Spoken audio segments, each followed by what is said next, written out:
This conference will now be recorded. So we're going to call to order the Monterey Select Board on January 18th, 2024 at 6:03 PM. We have all three members present here in Town Hall. So the first item of business, we might do a little bit of reorganization based on who we have present here. Courtney, can you hear us from Monterey down here? Yep, I can hear you. Okay, thank you for joining us. And we have Dennis here as well.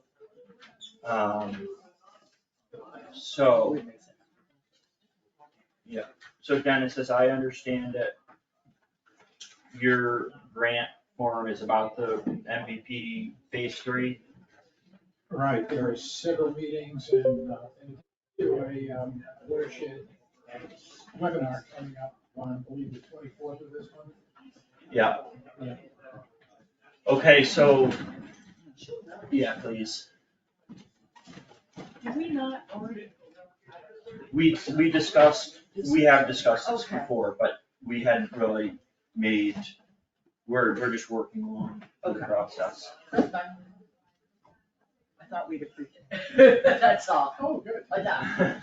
Yeah, no, don't write a grant so we can pay for this, no. Yeah. Well, it is, as I understand it, there are some complicating, or there are some additional opportunities. Courtney, did you wanna just present those grants that you mentioned in the cheat sheet or anything else about where we are in the MVP? Whether it be phase 2 and how that's moving along, or phase 3 and applying for grants? Yeah, I'd Thank be you, happy that'd be to. So I think you all received the proposed construction budgets for both with a traffic control and without. Correct. Okay, great. So sort of where we're at in the process is that the GZA, the engineers that we've selected, have put together a quote for the replacement, what will become the bridge and what is now a sort of a culvert. And it's because of inflation and cost of materials, the cost of that replacement is going to be 3.6 million. The thing to note is that this does include keeping the road open for the entirety of the project through a temporary bridge. So that is included in item 15 under traffic control and temporary project signage. So we have it both with the road closed for a portion and with a temporary bridge. So you can kind of see the cost difference between there. So it's about a little less than 200, well, it's 270,000 less if you end up closing the road versus keeping it open. Courtney, what's the time differential if we close the road versus if we don't close the road? What are the timelines for begin of project to end of project projected? Yeah, that's a really good question. They haven't answered that one quite yet. We still are waiting for them to give us the full schedule. They have started to put together the final designs that they then are putting towards permitting. So that's kind of the place we're at, is we're now getting into the like actual pieces of the plan that matter to us, the town, and to residents, which is like the timeline, the costs, etc. So far we've gotten the cost, but not quite the timeline yet. My assumption is it would be a little bit longer to keep that road open. But I don't know how much longer, you know. And would we own the temporary bridge afterwards, or is it like a rental of the bridge? You would own it, yeah. My understanding, unless there's been any development, is that it's not really feasible in any real way to have a detour in any case. So I appreciate the closed road figures, but unless, I mean, even if they were double to keep the road open, I don't know if we really have an option, just based on the detour routes. there's no detour option for the size trucks that you have through Monterey, but there's always going to be some detour option if you were to consider detouring to other towns. So it's possible, it's a little more complicated. Yeah.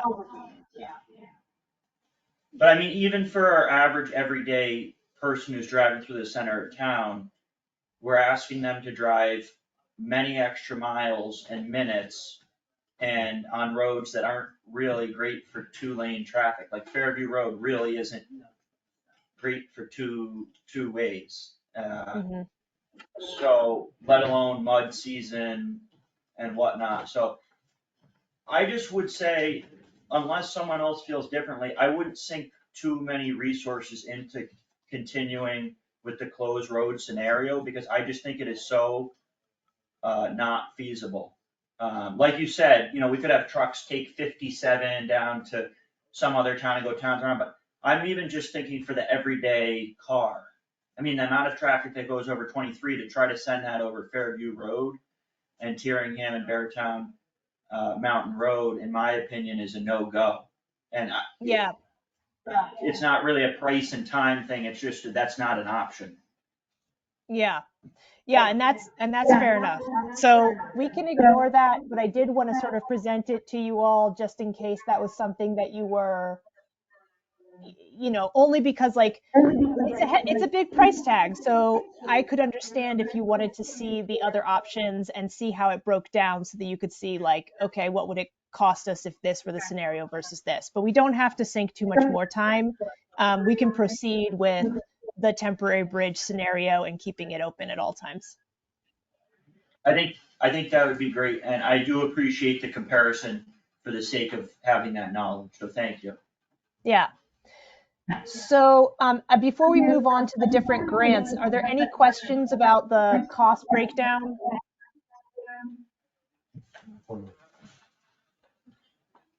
I was actually surprised that it isn't a bigger differential. Yeah, when you add it up, it's like everything kind of is a little bit like a little bit here, a little bit there. Nothing's like, oh, if we just cut out that, it would be $1 million less, Like we kind of talked about the possibility of what it would cost to take away the railing and walkway versus keep it there.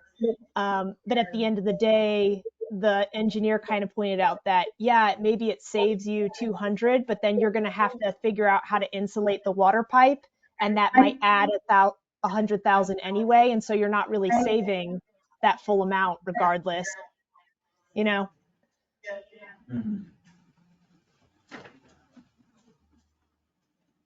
Did you get the cheat sheet? I just think, I don't know if Susan and Frank got it. No, we got it recently. What, this one here? No. Oh, no, I didn't see this. I just sent it to Justin. I don't know if you were able to forward along. We're sharing it now. Okay. Well, so sorry, I did the cheat sheet a little bit last minute, but I'll sort of break down the 4 grants that I know of that this project is eligible for. That being said, I'm sure that there are more out there at the federal level because there are new grants coming out every day for infrastructure. But we are really struggling to keep up with them. So as those come across my desk and I find out about them, I will continue to share them with the group so that what you're eligible to go after. But the 4 that I know of, and I've kind of given the pros and cons. MVP is kind of offers so the MVP Action Grant, it's a state grant. You all are eligible for the 10% reduced match. So the grant funds themselves would be for the entirety of the project. So if you are looking at a $3.6 million project, MVP will fund only $3 million of it because that's their max award amount for a single town. So then you would use that 600,000 as match for that one. So, Yeah, go ahead. just to clarify, we would pay the excess of 3 million, but they still want also a 10% match. So we could use No. us paying that as the match. No. So if you tell them the total project is 3.6 million, but you say we are putting in 600,000, that will cover your 10% match. Okay. You don't need then to add another 300,000 on top of that. Okay. Yeah. And I guess maybe we can get to this at the end too, but which ones could be matched against each other? Because Mhm. to me, just at a quick glance, the middle two, raise and FEMA hazard mitigation, it seems like we probably aren't eligible or very competitive. Would the DER culvert be able to be matched against the MVP?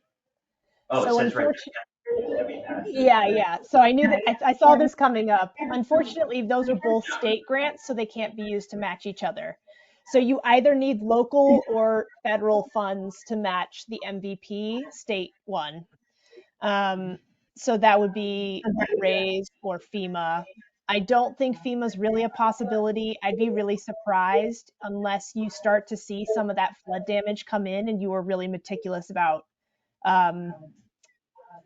recording it.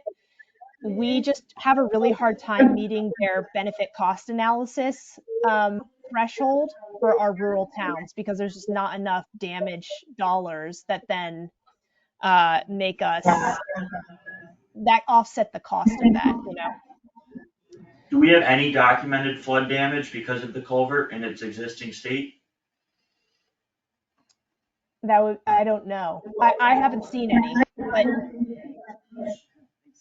So not in your work on the project. I mean, we might be talking historically many, many years ago, but that isn't probably very convincing. it doesn't really matter if it's historic or not. You can use it at any time. I haven't seen anything. I guess, Melissa, it hasn't come up in our conversations, but do you have anything that would be used for damage cost? I'm not aware of anything. I think and I don't know how convincing this is, because it's just something that happens, but I do think an abutter's house basement sometimes floods. Here, Mm-hmm. Yeah. Oh, right across the river, but it's a basement flooding. I mean, yeah. that happens to people who don't even live near a dam too. I'm just trying to think of, any angle we could attack it from, and that's the only thing I can remotely think of. I've heard of, has it ever overtopped the bridge to our knowledge? Or I've heard that it got pretty close before, but has it ever overtopped the bridge, the culvert? Not that I've been Not while I've been here. Yeah, and certainly like Any of our knowledge. yeah, right. So that I think that if there was some evidence that even, and it doesn't have to be like necessarily town funds, it could be costs that the neighbors invest, right? Like private properties, if they were recording the damages to their property from from flooding or from basement flooding, that would count too. But I think at the end of the day, we don't really have that data and numbers. And so it's going to make it hard for us to then say, yes, this is a current problem that we need to take care of. Especially the costs have to come above the cost of the damage have to be higher than the cost of your replacement, your solution. Okay, so just not to rule out all of the other possibilities, but to kind of cut to the chase, it seems like the reasonable way forward here is just MVP phase 3, and we're not competitive or eligible for the federal grants, and we can't match the culvert replacement grant, and it leaves us with a lot more as a town. So it seems like MVP phase 3 is the natural fit. I think so. You could go after the municipal culvert replacement grant and reduce the overall cost of your project by about 400,000. and say we are going to get the rest of the money from MVP. That could be a route you go down. Even though they can't match each other, it can still reduce the cost of the overall project. So then at the end of the day, I think you would have about $200,000 of cash, and you probably will want to come up with another 100,000 of some kind to match with MVP, whether that's in kind or cash or a combination of thereof. Does that make sense? Yeah, it makes a lot of sense. So what you're saying is that DER can't be used as a match for MVP, but they can be used in conjunction. Yeah. Okay, so Okay, it kind of makes sense to go for both of them. Yeah, I think so. I think so, you know, my a couple things, like you want to know whether you can fit that cash match in your next town budget, whether people will vote for it at annual town meeting. And then the other thing I would say is, what was I going to say? We really want to talk with MVP about their thoughts on how to make this the most competitive grant, because MVP, they emphasize public engagement a lot. And so I really think that I'm a little bit like worried that they're going to say you need to have robust public engagement, which is just going to add to the price tag when it's already a pretty high price tag, you know? What sorts of things count as robust public engagement? Well, like what we're doing now with the rain gardens and buffers and all of the home stormwater visits at people's private properties, like that's pretty robust. The public parks plantings that we're doing currently, that's also pretty robust. Like there's like events and engagement going on that I think they would like to continue to see happen. But all those things cost. Something like a bridge, though. Yeah. Well, it doesn't always have to completely directly relate to the project. They just have to be climate related. I see, okay.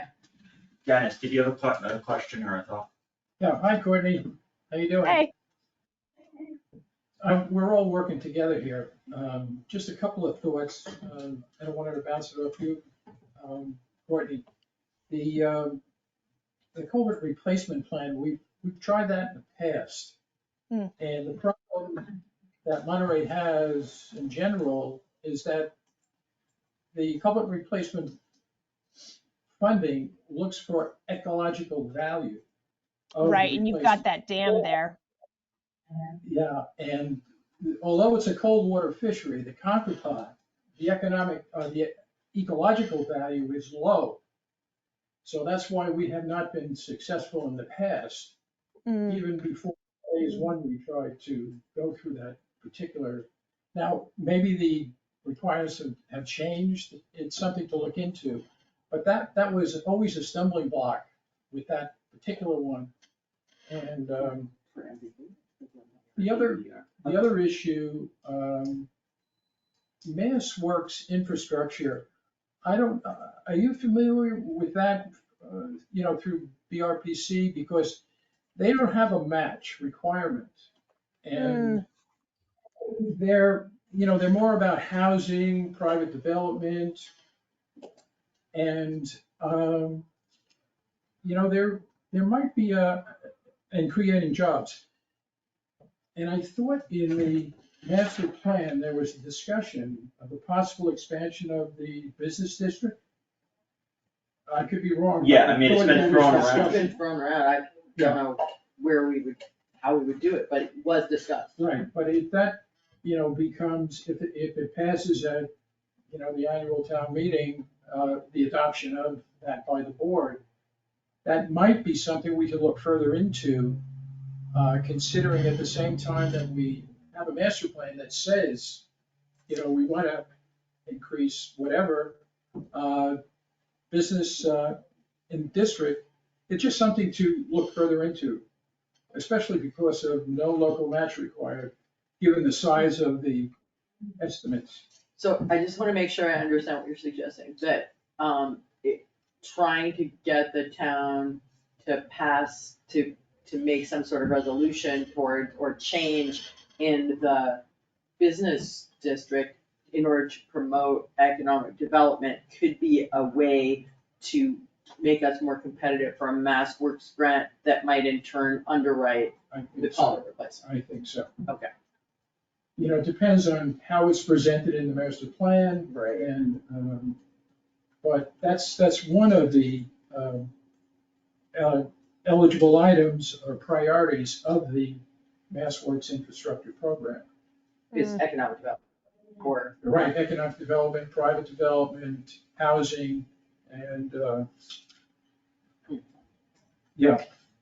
So that's something, you know, we could look into, Courtney, together, or maybe. Yeah, that, I like that idea. And Dennis, I really appreciate that you think really creatively about these grant programs. You kind of think like I do, and just trying to make anything work. I didn't realize that you had gone after the DER municipal culvert. It hasn't changed that much. So if that hasn't been successful in the past, I would say it's not that much money to begin with, especially for replacements. So maybe it's not the best way to go. Maybe it's a better way to go after some of these mass works. I can also ask our transportation folks to see if they have come across anything at the state level, given that a lot of the states are getting increased, you know, bipartisan infrastructure law money and Inflation Reduction Act money. Yeah. So let me explore those. But all in all, to say, I think that MVP is probably our biggest, you know, source of funding for this. It's still going to be a fairly expensive project regardless. And I think that we would, you know, the next step is to really have that conversation with them about how eligible this is and what might increase our chances.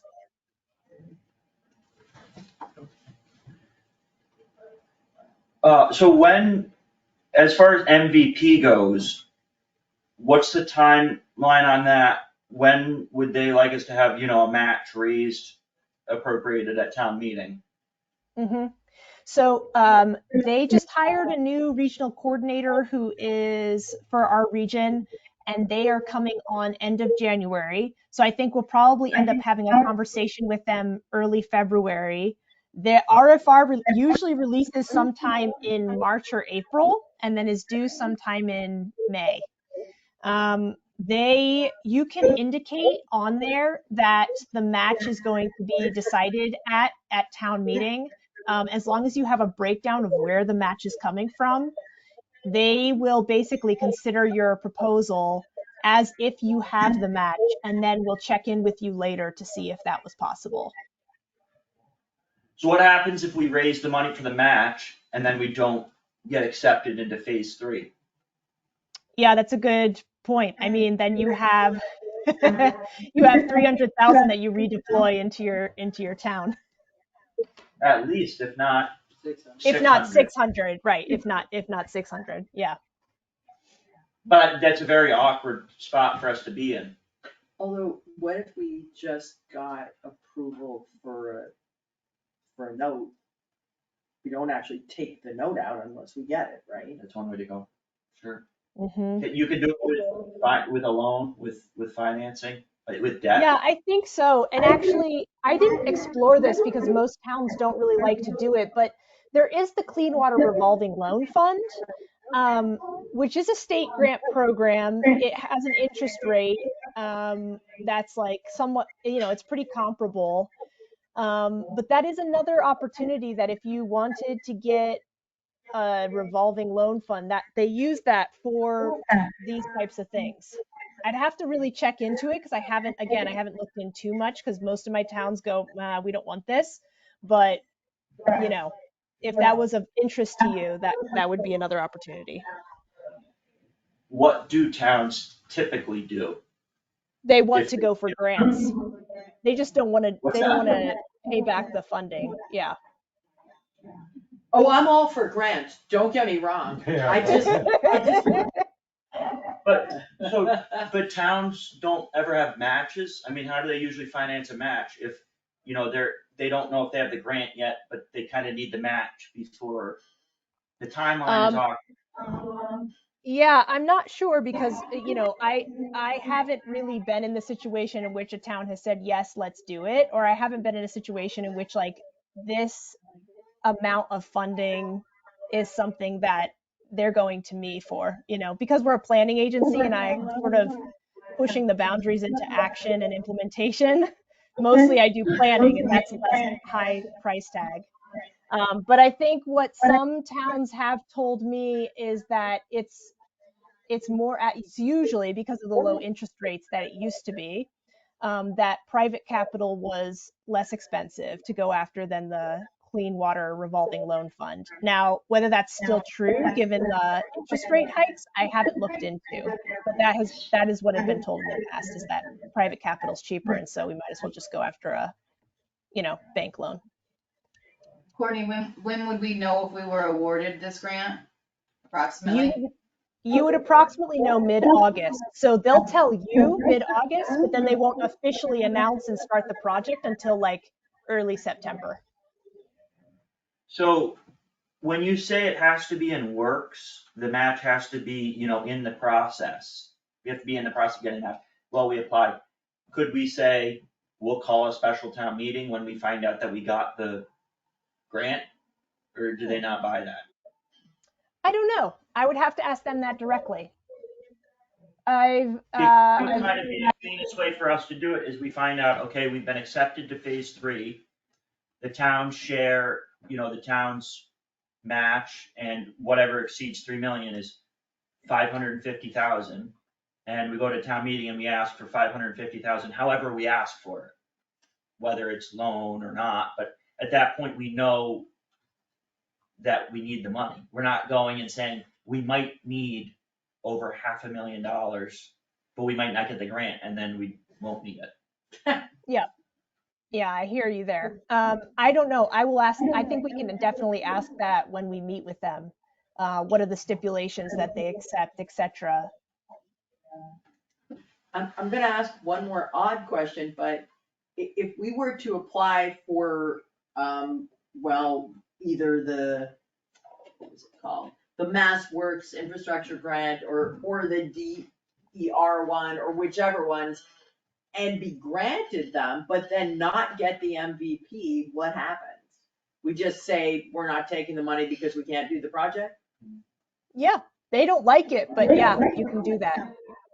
Well, I'm sure they don't like it, but we don't like not getting the grant either, so like, what are you gonna? Yes, that's a fair point. $600,000 won't pay for a $3.5 million project.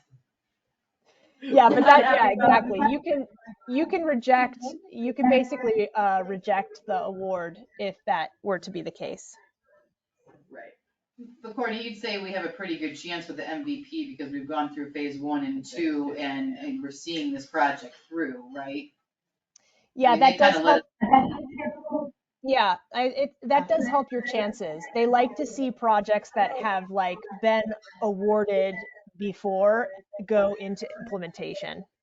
Now, I will say one of the downsides to MVP is that like their rubric is set up so that they almost favor planning projects because of the heavy community engagement piece, and that piece makes more sense in the beginning, right? Like it doesn't make as much sense when you're like putting a culvert in the ground. So, that's just like one of those conversations that like BRPC continues to have with MVP to like help them adjust their funding. Yeah, exactly. So that would be like, well, this is what, if you set your rubric up like this is the types of projects you get. So you want to see more implementation, you got to adjust. I mean, I suppose we could say if we get the bridge built, we'll have a giant party on it. Close the road and have a block party.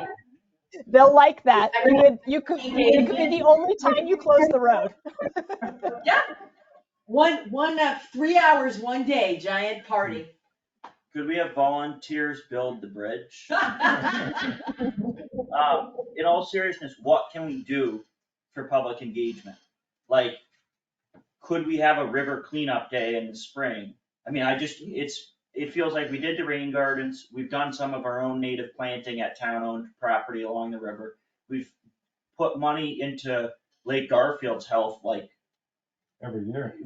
a lot of it every year. And we've been attacking Lake Garfield, with the dash and with other related, weed mitigation and with the sensors, the new sensor. And we control it with the dam, letting it down in the winter, although maybe they don't like that anymore. But I mean, what more can we do in terms of community engagement in a concrete way? Because if that's really the difference between us getting the culvert funded and not, I think we'd be willing, to maybe get some points in that category. Especially if they can give us some guidance.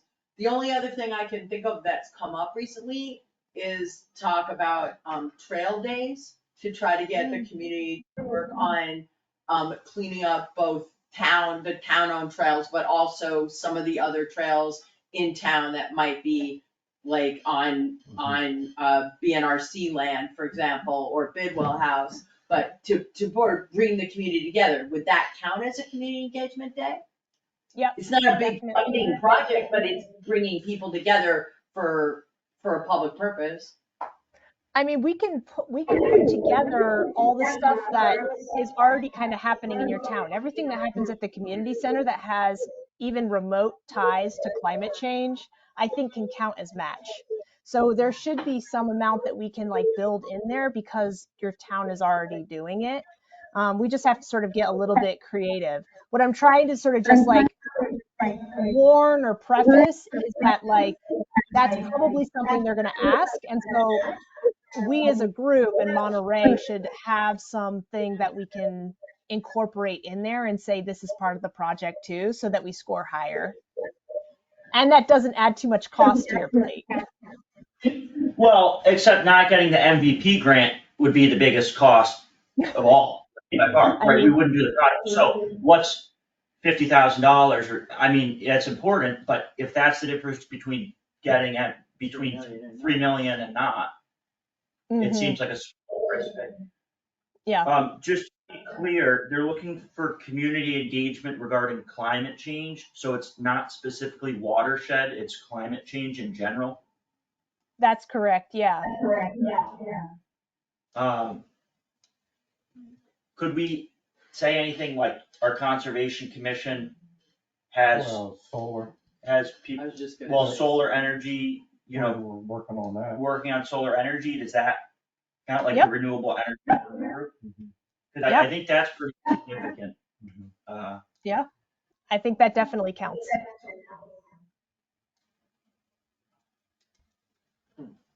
I mean, I also don't know, can we bring up all of the various land throughout Monterey that's either owned by the state or owned by private nonprofits and land that's put in preservation? I mean, we have so much, that seems like it's making a step, it's counteracting climate change. And the two recent large purchases of land, to go from private ownership to protected status. Did the town buy that land? No, So if it's private factors, it doesn't Right. really count. You could, that's a bit of a trickier one. I'm not exactly sure. Let me think about that more. I don't see an easy way. I mean, I hear you, and I've tried to get that like that angle of like, well, so much of the Berkshires is protected land, and we are basically the carbon sink of the state out here. But how you sort of quantify that in a specific grant proposal, I'm not exactly sure. So I'm gonna have to think about it a little bit more and see how we might be able to count that, or if it can be counted. If you can, I mean, so you start off with a third or close to it of the town is Beartown, right, off the bat. And then even the past 2 or 3 years, Bidwell House Museum put a bunch of land into conservation restriction, and then those two, I mean, already so much of the town was protected, and then even since then, you've had a few hundred acres in the past few years be Mhm. protected. I think the question is. It's not town Yeah, involved, but that's what I was just gonna say. It might be helpful if, I don't know if you have this available to you, but if you know of, things other towns for other projects have done that would have counted toward this, it would Yep. be great, because it might give us ideas that we're not already doing and hadn't thought of. Yeah, that sounds good. I can definitely do that. Dennis? Just a thought, it might be interesting, Courtney, to look at whether or not the value of phases 1 and 2 commitments to public outreach could be essentially rolled into phase 3. I don't know if they would permit that to happen, because there's been considerable outreach and public involvement in those 2 phases. It's just something, a possibility. And the other thing is the open space advisory plan coming out has projects in it that, for example, the trails that you mentioned at the community center and other projects, that might be something that, we could look at, garner some value out of that. I'm just not sure any of them would count towards climate change protection, community engagement, but not necessarily community engagement with that focus. I just don't know.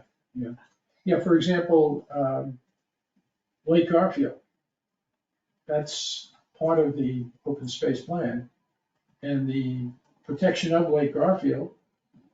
Yeah, but As that one's already on the Commissioner list, said, right? Yeah. Yeah, The only Okay. problem is that the dash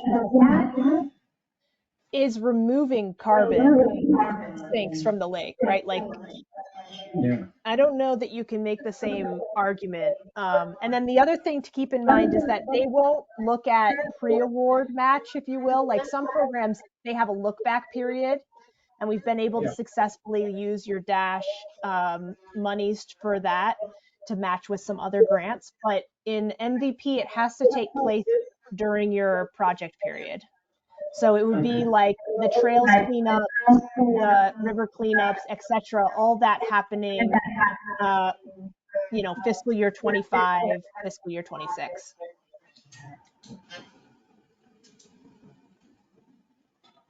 And that might well line up with the solar projects anyway. Good. Yeah, that would be great. I mean, if you have like a big project that you're already doing that you can use, then I think that's, we should include that in there. Okay.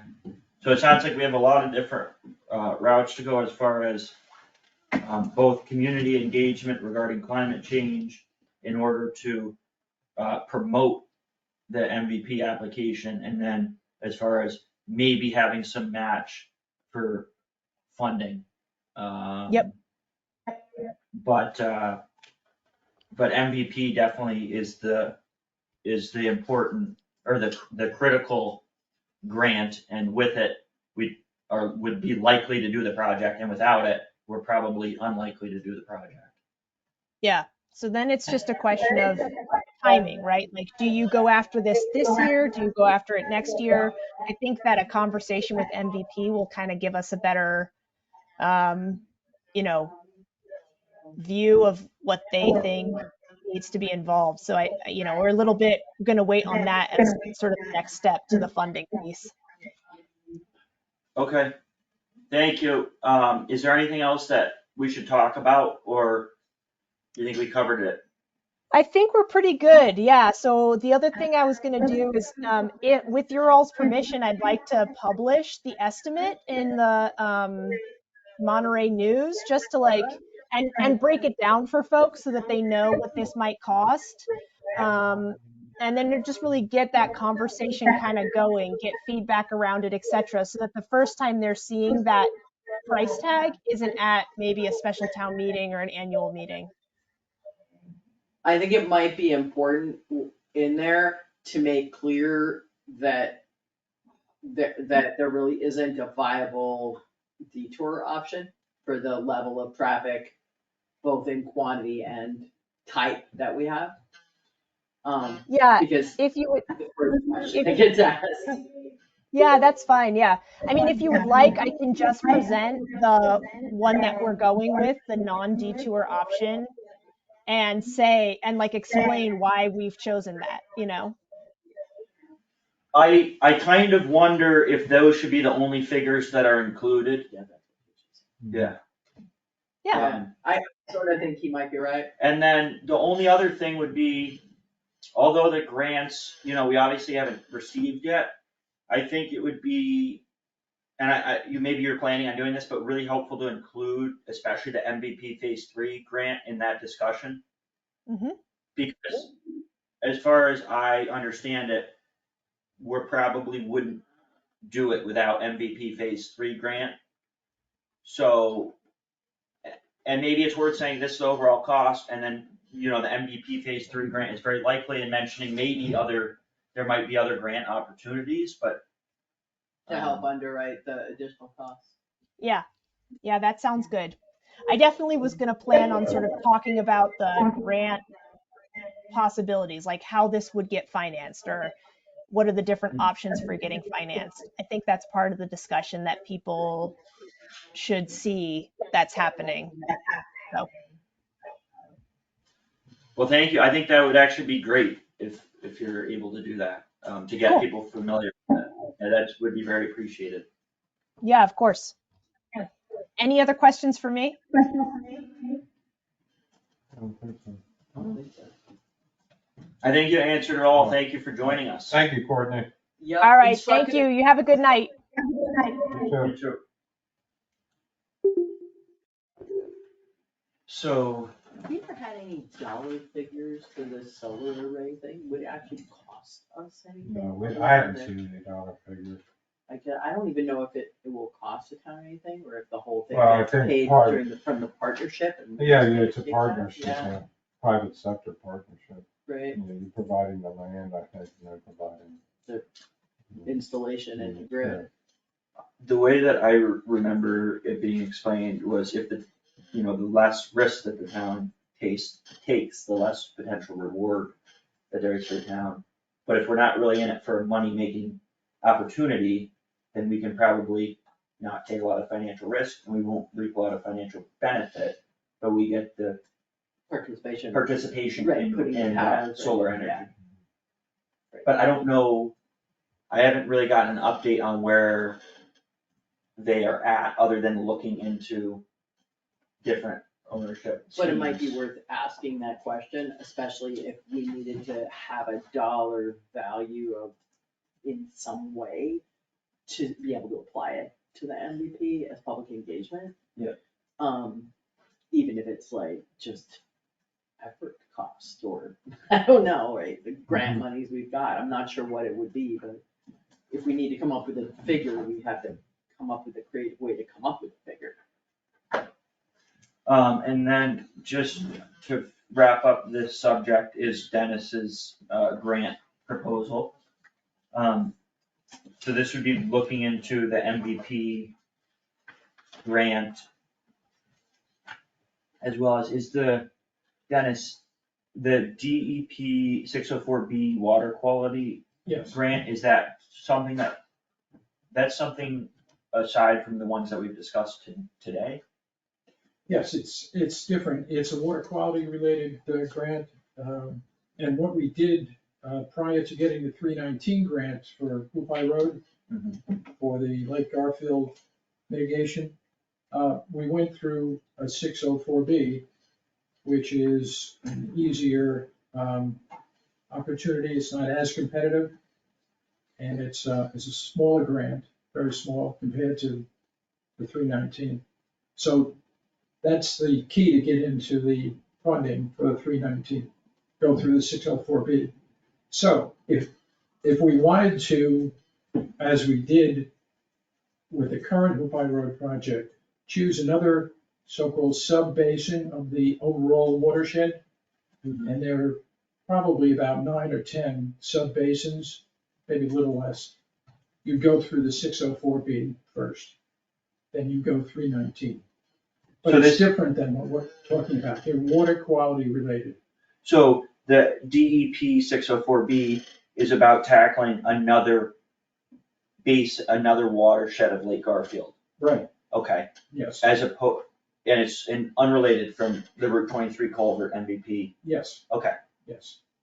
Although I suppose you could argue, if the focus of the MVP public engagement is with regard to climate change, you could make the argument that the increased strength and frequency of heavy rainfalls is causing additional runoff and additional, Nutrients entering. right, yeah, and that the need for this is a result of the increased frequency and severity of the storms. Yeah, So it's and the global climate temperature, change the involved. average annual increase in temperature of water bodies is also a major issue.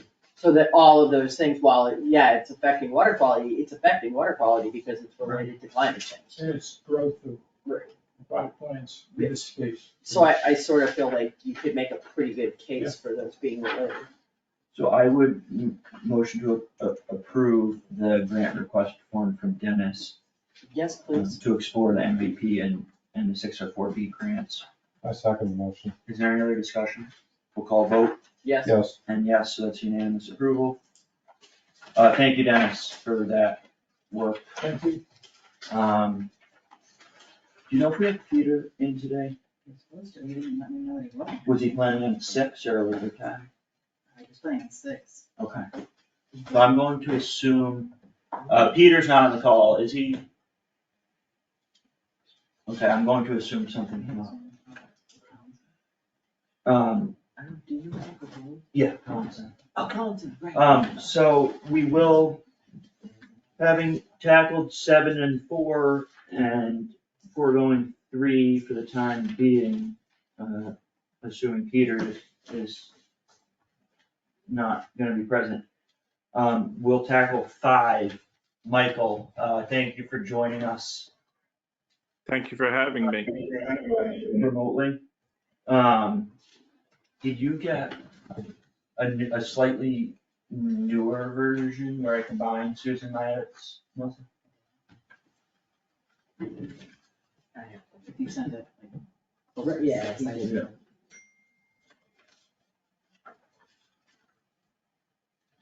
So I have a version that you sent me.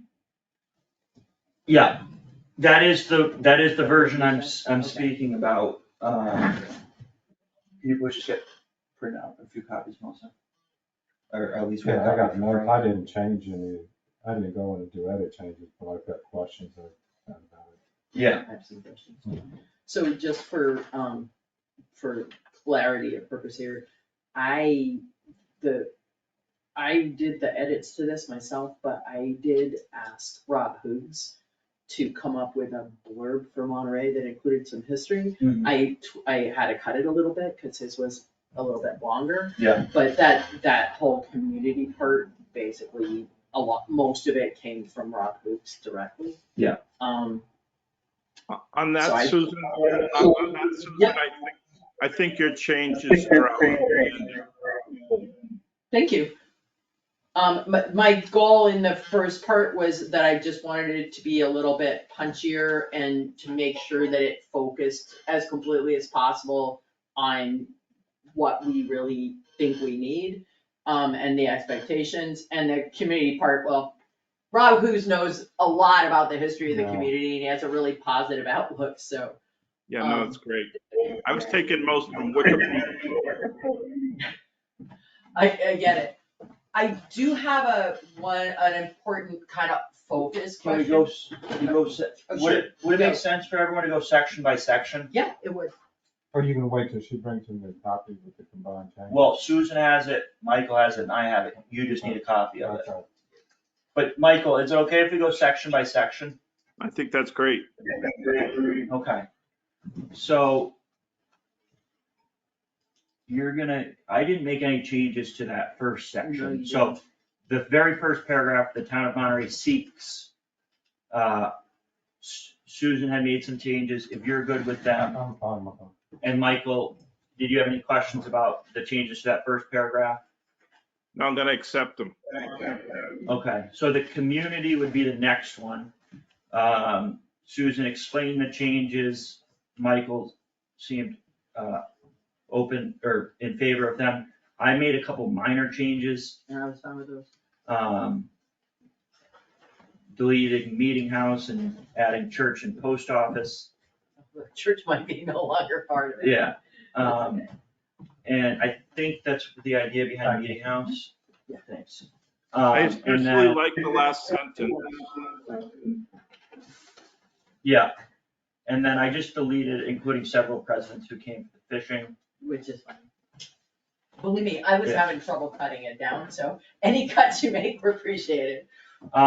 If, No, so if that's all set, we'll go to the government. Yeah. So my question on this section is sort of from a purpose section. The goal of that section, it's just to orient the person, right? It's obviously, it doesn't need to be comprehensive. So from a sort of PR perspective, are we trying to provide precision and completeness or just No. a sort of general overview? Overview, and they can get, any good candidate is gonna read your town report. So regarding the last two paragraphs in that section, and there's only three, so the second and third paragraph, should we delete them? I mean, I saw a very close to complete list and said I'll make it complete. But maybe it's not worth including at all. No, it's okay, I think it's fine, Okay. And the only thing we have. elected unless you is- guys are opposed to it being in there, but I think it's fine.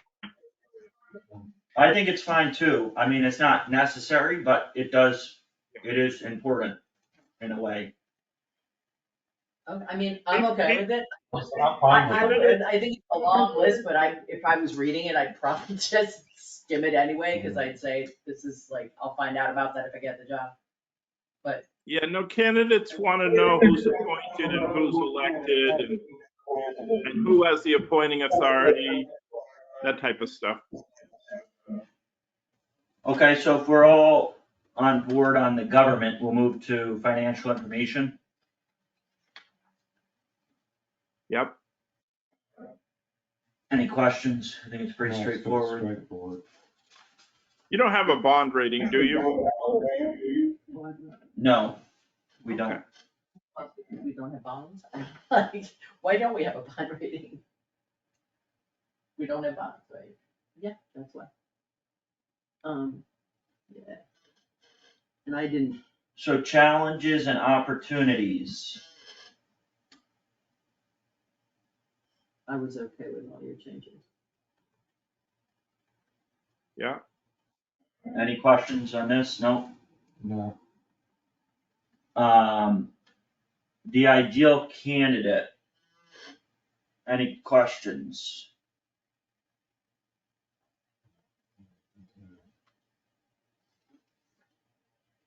yeah, no, I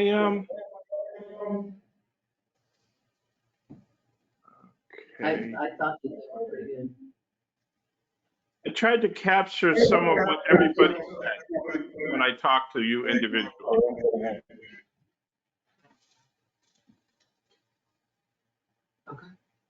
Okay, The only other question I had that's the next thing is that I noticed the, Medford one had a diversity statement and there isn't one in ours. And I'm just concerned how that may look to people. I think I saw what you said, in Right. salary and benefits, Monterey values diversity and is an equal opportunity employer. Okay. I don't know, I know sometimes that statement is a bit more comprehensive as to what it includes, And but that's fine by me, I just noticed that it was in the Medford one. Is it like, do most of them have a separate blurb on diversity? I'm not committed to it in any way, and I'm often shorter is better, if I can manage it, even if I'm not able to do shorter myself.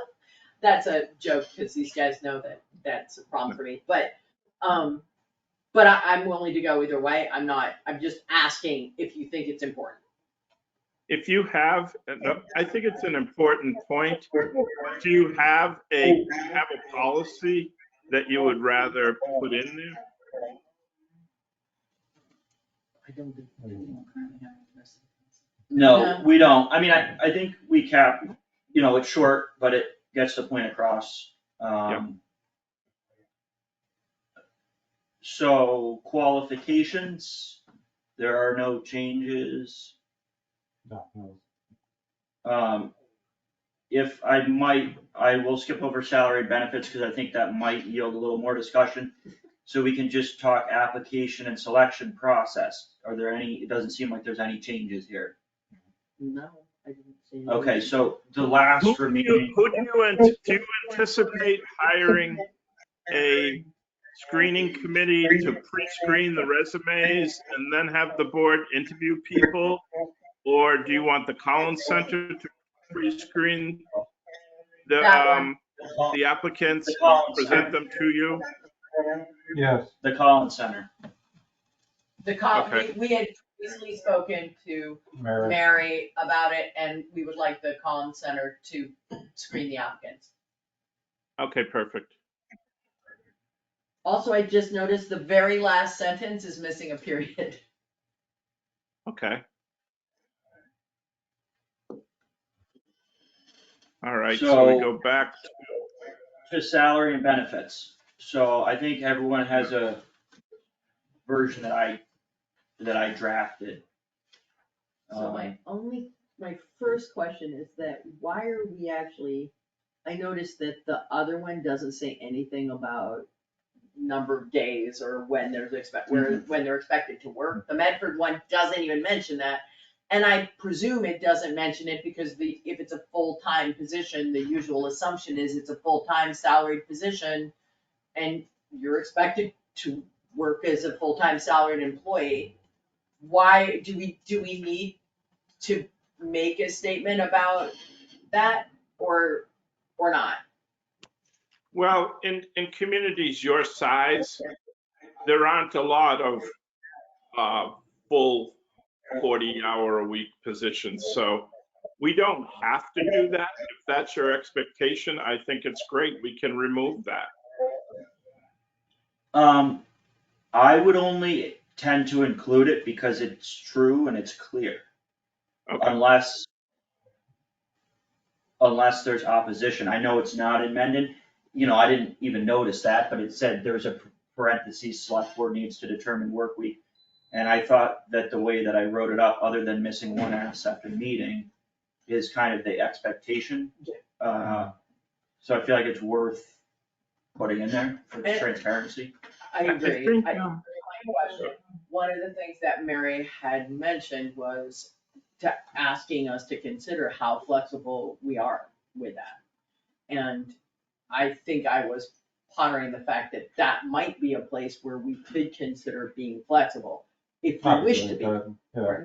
I mean, I can't say that if we had the ideal candidate and they said they would work the 35 hours in 4 days, I would say, hell no, you have to be. Like, I feel like for the right candidate, I might be willing to flex on something, and that might be something I was willing to flex on. I think it needs to be they need to have a physical presence in town hall, the vast majority of the time, at least at the outset, because that's an important part of engaging in management and familiarizing yourself with the community and being a presence. Maybe ultimately I would flex on that, but I wouldn't be comfortable flexing that initially. But I might be willing to flex somewhere else, and that might be a place I would flex, so.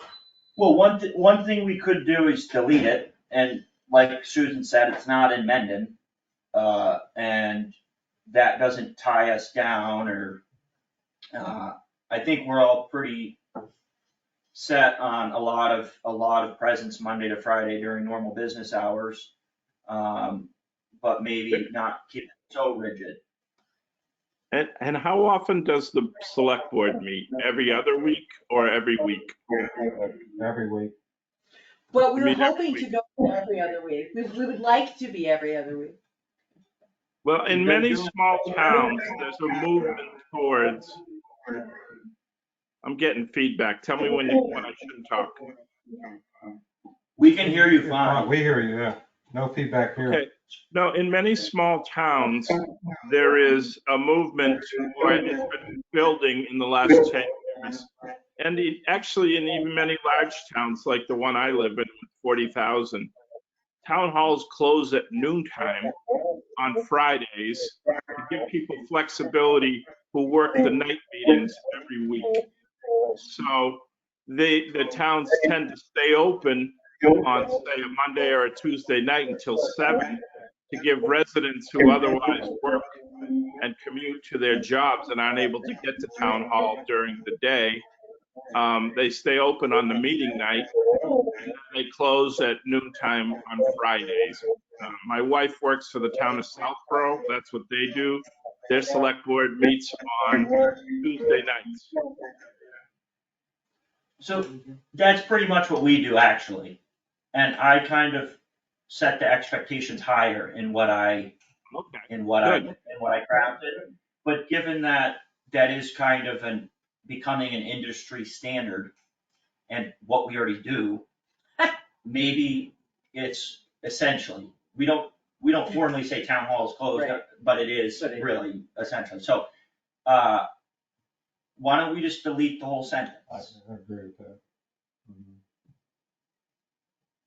We could say, Yeah. Well, I was the one who kind of raised it, you know, so I would say, I'm not gonna say no. We'll delete the last sentence, the expected work week. okay. Do you want to say anything about, hours and days of the week will be negotiated with the successful candidate? I don't know if we need to, if like Susan said, it's not amended. I mean, All right. do we say it's full-time? Fine. Yeah. Yeah, that's a good question. We don't even say it's full-time. I think we're. Yeah. But it does say benefits, right? Including health and retirement plans, which, I mean, I guess some people do they do that. They do like a prorated thing. It's like 2/3. Well, yeah, could we just substitute in the last sentence, instead of the expected work week, could we say something like, this is a full-time job? This is a full-time salaried position. I guess it says annual salary, so that part's applied. The anticipating hiring for this full-time annual salary or something. Yeah, that's fine. I was also gonna raise whether we wanted to have the actual number in there, and I know why it's there, but we have some small flexibility even with from what Eileen and the finance committee said. Do we wanna put a bracket? Do we wanna say 80 to 85, or do we wanna just leave it at what the current amount is? And I'm raising the question, that is not my answer. I want us to have a little more flexibility. I would go with flexibility. If you're comfortable with doing that, I would say that I am. For that much, I am. I mean, I had originally we had been discussing a much bigger number. Yeah. Which I have a number of reservations about, even though I'm concerned about whether we can find someone for this number. And that's still a concern for me, if we're really looking for that special someone. But I hope to be proved wrong. Blandford didn't find it, but that doesn't mean we won't. So I guess the way that the sentence would be rewritten is just substitute 80,808 to 80,000 to 85,000. So Justin, I have an anticipated hiring rate is 80 to 85,000 for this full-time salary position. Yeah, I mean, I think part of it is even with the planned COLA, the planned COLA is only in a few months. Right, 84 or something. Yeah, no, you can work out salary adjustments with the selected candidate as part of the contract. Right. And then at town meeting, if your town meeting's in April or May, you have to appropriate the money to cover the contractual arrangement. You don't have to do that in year one because you can't appropriate more money. You've already set the tax rate. But the contract will determine, if you give the person a 3-year contract, what the rates are if they meet performance standards in year 2 and 3. And then you just budget that when you do your budget in the years 2 and 3.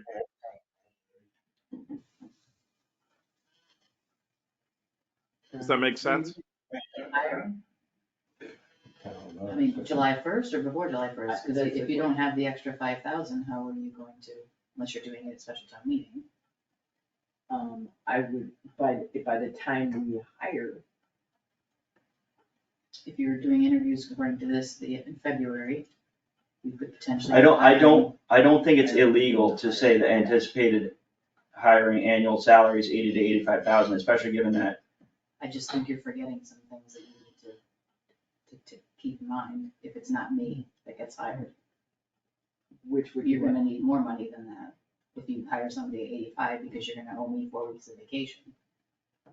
Yeah, I memean, there's certainly that aspect of it, but I don't think that it is gonna handicap us. There's special town meeting, there's the reserve fund if it's a minimal amount and doesn't line up with special town meeting. So you know you're having a special town meeting now. And I'm Yeah. repeating what you've been advised by accountant and council, and that you know you have one coming up and this isn't an unforeseen expenditure, so you should be asking for the funds at the special town meeting. in We can definitely discuss that, but we're not gonna be handicapped by, a few $1,000s because of vacation time. I mean, that's really not, I don't think a concern. I don't think it's gonna handicap us even so, like, for one thing, we don't know who will be on it, but I don't think it's gonna handicap us even so because of the proximity to, by the time we actually interviewed and hired someone and set a start date, I don't think we're talking about a huge amount of time before that, the town meeting. Pardon? I said you're confident in that. I don't know, I'm not even confident, I don't know how long the process takes, but it seems to me like practically tomorrow that we're going to town meeting, so. So why don't we, if all the board members are in favor of it, say the anticipated hiring annual salary is 80 to 85,000, and then keep the second half of the sentence the same? And then, is there another sentence about this position is full-time, or should that be included elsewhere? So Justin, I changed the whole sentence to capture both by stating the anticipated hiring rate is 80 to 85,000 for this full-time salaried position. Okay. Does it go on to make the other part of the sentence? Did you keep the with potential for an increased salary beginning July 1st, or leave that out and just assuming that part of the contract negotiation? Yeah, no, I'd leave that out because it makes it sound like, Or if only you asked. yeah, I just think it makes it sound like you don't have your act together. You know what I'm saying? That's something the contract will determine. It's yet to be known. Okay, all right, thank you. Okay. Are there any other questions? I think we covered all of the sections of the profile. That was enough. Are the pictures okay that I found? Yeah, I did send you some additional ones, but these ones Yeah, look I got them. good too. So, I'll give them all to the graphic artist and let her pick. okay.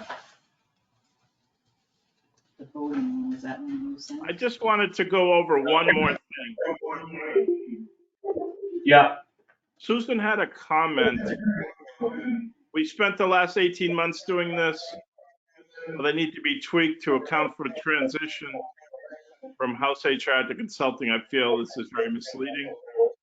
Are we okay with that now? Well, I changed the wording of that phrase. Consistent implementation and periodic review instead of, develop a set, because we have a set. There's Okay, like, yeah, we have a set, and we had an HR person work for like 18 months, and we had them, and then we went from having an HR person to having consultant, so Yeah. they need to be to reflect that, but I don't feel like that's developing a set. I feel like that's correcting a change in our staffing. So wouldn't developing a strategy to replace antiquated IT also be misleading, since we're currently working on that? Myself, Roger, and Frank. But most of that won't be implemented. Yeah, till the won't new be year. implemented. But you're saying developing a strategy, we are How about developing it now to be implementing the strategy, or developing and implementing, or continuing implementation of? I mean, just Continue, you know, continuing implementation of replacement of antiquated IT stuff. Just because we started. Yeah, We're not finished. I don't personally think it needs to be changed. But I think it's fine. The way you guys reworded it is fine. I just want to be clear that.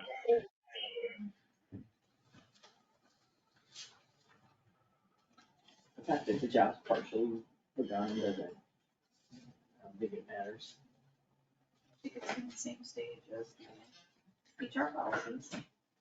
Is it that far along? We have proposals and we know. well, I'm gonna share some information with you. Well, today. you know more than I do. I mean, I'm just saying, Yeah. I would look at it to be the same, that which is just needs to be implemented and the town needs to approve funds. well, I'm a little bit murky on the IT just because I look at the budget number and that's a very hard pill to swallow, and I'm not really sure that's the direction I wanna be headed. So in that Well, lens, if you wanna talk about it, I got the sheets to show you the stuff right now. yeah, no, we can talk about it. I just feel like for me, very murky in the future. I've seen, we're working on a handbook and in some ways, I mean, I also know what it costs about, a year or two ago to actually just completely start from scratch. Mhm. And it's like a tenth of that budget. So I'm not really worried about getting that done one way or another. We've begun our relationship with the Collins Center. And Wait, I the think- HR thing or the IT thing? I think we're being, You I switched got on over to the I got on very much a tangent. So Sorry. I'm gonna just walk it back. Focus on the TA profile. Are there any other questions or changes before we have concluded? Okay, so Michael, that's our final edit from us. Okay, great. So what I do from here is I will send it to the graphic artist. I'll send you a copy. And then our primary focus will be the MMA's website, with a lot of positions are advertised, and we will look to advertise it in the Berkshire region, maybe the regional plan. I'll look to see if the regional planning group has any type of positions that we could circulate it there as well. Unless Okay, you have thank you. other ideas. I thought that Mary had mentioned some other places, but I don't recall them offhand. Well, we can put it on the small town administrators listserv. Yeah, Yes. If you're gonna mention another option, I'm probably also gonna say yes. Okay. Yeah, small town administrators is a valuable organization.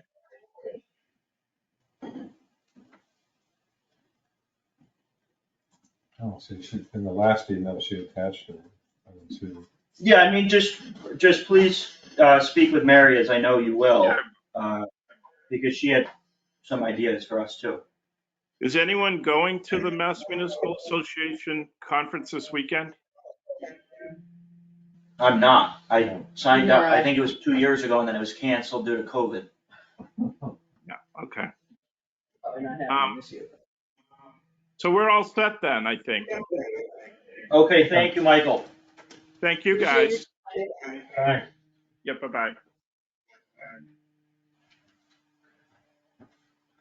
Just gonna, we kind of have picked away at various points, but the very next item is just Torrico appointing as the Director of Municipal Inspections for 3 years. And this is coming up now just because that was the term. No, It's coming up now because the bylaw was accepted by the AG. Oh, okay, thank you. so I would motion to appoint Don Torrico as the Director of Municipal Inspections for a term of 3 years. I'll Second. Is there any other discussion, public comment? There being none, we'll call a vote, Yes. Yes. and yes, so that's an approval on that. Still no, is the caller Peter? Peter, are you there? No, I think it's not happening, but, we can discuss item 2. Oh, right. So I felt bad ex post facto when I got back Mhm. and saw that there had been an email about the weather, but I was already gone and didn't see it, where I think Frank had suggested maybe that we just delegate Jim Right. to have Saturday morning, I sent authority, a and text out. I feel like it's Monday morning quarterbacking is a lot easier, in retrospect, but to me, it seems like the head of the highway department has the most up-to-date, on-the-ground operational information in the moment about the safety of the weather, and I think that you should charge him with making that call and encourage it to be on the early side so that he can give that information to be posted on the website expeditiously, Right. even if it means a closure. I fully agree. I think that's a call for the Director of Operations, potentially in conjunction with the town administrator, and I don't really think, it's even an open meeting law violation. The select board really doesn't have a say. The only thing that I'll add is when we had a transfer station employee get injured a couple years ago, members of the select board, or a member of I volunteered to serve as the second attendant so that there could be 2 people and the transfer station could stay open. So when it was first introduced as, we have a transfer station attendant who needs to be out plowing, I said, would there be an opportunity for board members to volunteer if it's a staffing issue? If it's a snow issue, that's a different story. So I would say, yeah, it's absolutely the Director of Operations call to shut down the transfer station for weather reasons. I think if it's a staffing concern, people do rely on the transfer station, and the Director of Operations should probably, and we're not gonna make a policy on this, but probably see if there's someone, especially a board member, A backup someone who list, could right. basically just stand around. Who's willing, When I did it, I didn't do much help, but the point was, we're supposed to have 2, we're down to 1, can anyone jump in and volunteer? And so I did. So that's the only reason why I would ever see, it should always be the Director of Operations call. I would just say, I would be hesitant to say due to staffing, just because hopefully we can plug someone in. If it's I was weather, assuming it was weather, but the staffing is an interesting thing, and maybe we should, there's things involved with it being volunteer, right? Because there's. If it was a staffing issue, I would have called Bill and asked him to come in. Gotcha. It was, Okay. I think you just There was a misunderstood wording. what I was. There was a Yeah. wording on the initial thing that said, Because he would be plowing. such and such an employee needs to plow. Yeah, And I that's said, the email. oh, If If that's the reason, I'll volunteer, but other than that, it's, Director of Operations, call for weather related. Yeah. So I think we should just enact that as a policy. Do we have to write it down Some somewhere? communities have that robo calling, Reverse 911. No, it's like a call, if you're gonna make an announcement, you have a list to work on, and they say, well, the transfer station is closed because of the Right. weather. We're We have a notified. reverse 911 that does that. Is that what it is? Yeah, but we would have to know in time to let Brian put the Oh, Brian has to do it? Okay. What's the timeline, like how far in advance is I it? would say, well, he's here during the week, I mean, if Okay. there's an urgency, he can Right. certainly come in, Mhm. but I think he has to access it from here. Gotcha. So, yeah, I mean, I think it was just a little snafu, but in general, I don't think we need to enact anything. I think the director of operations is just in charge of Yeah. when the transfer station's open, but if there's a staffing shortage, I would say, and, you know, it's just a matter of there being one and needing a second.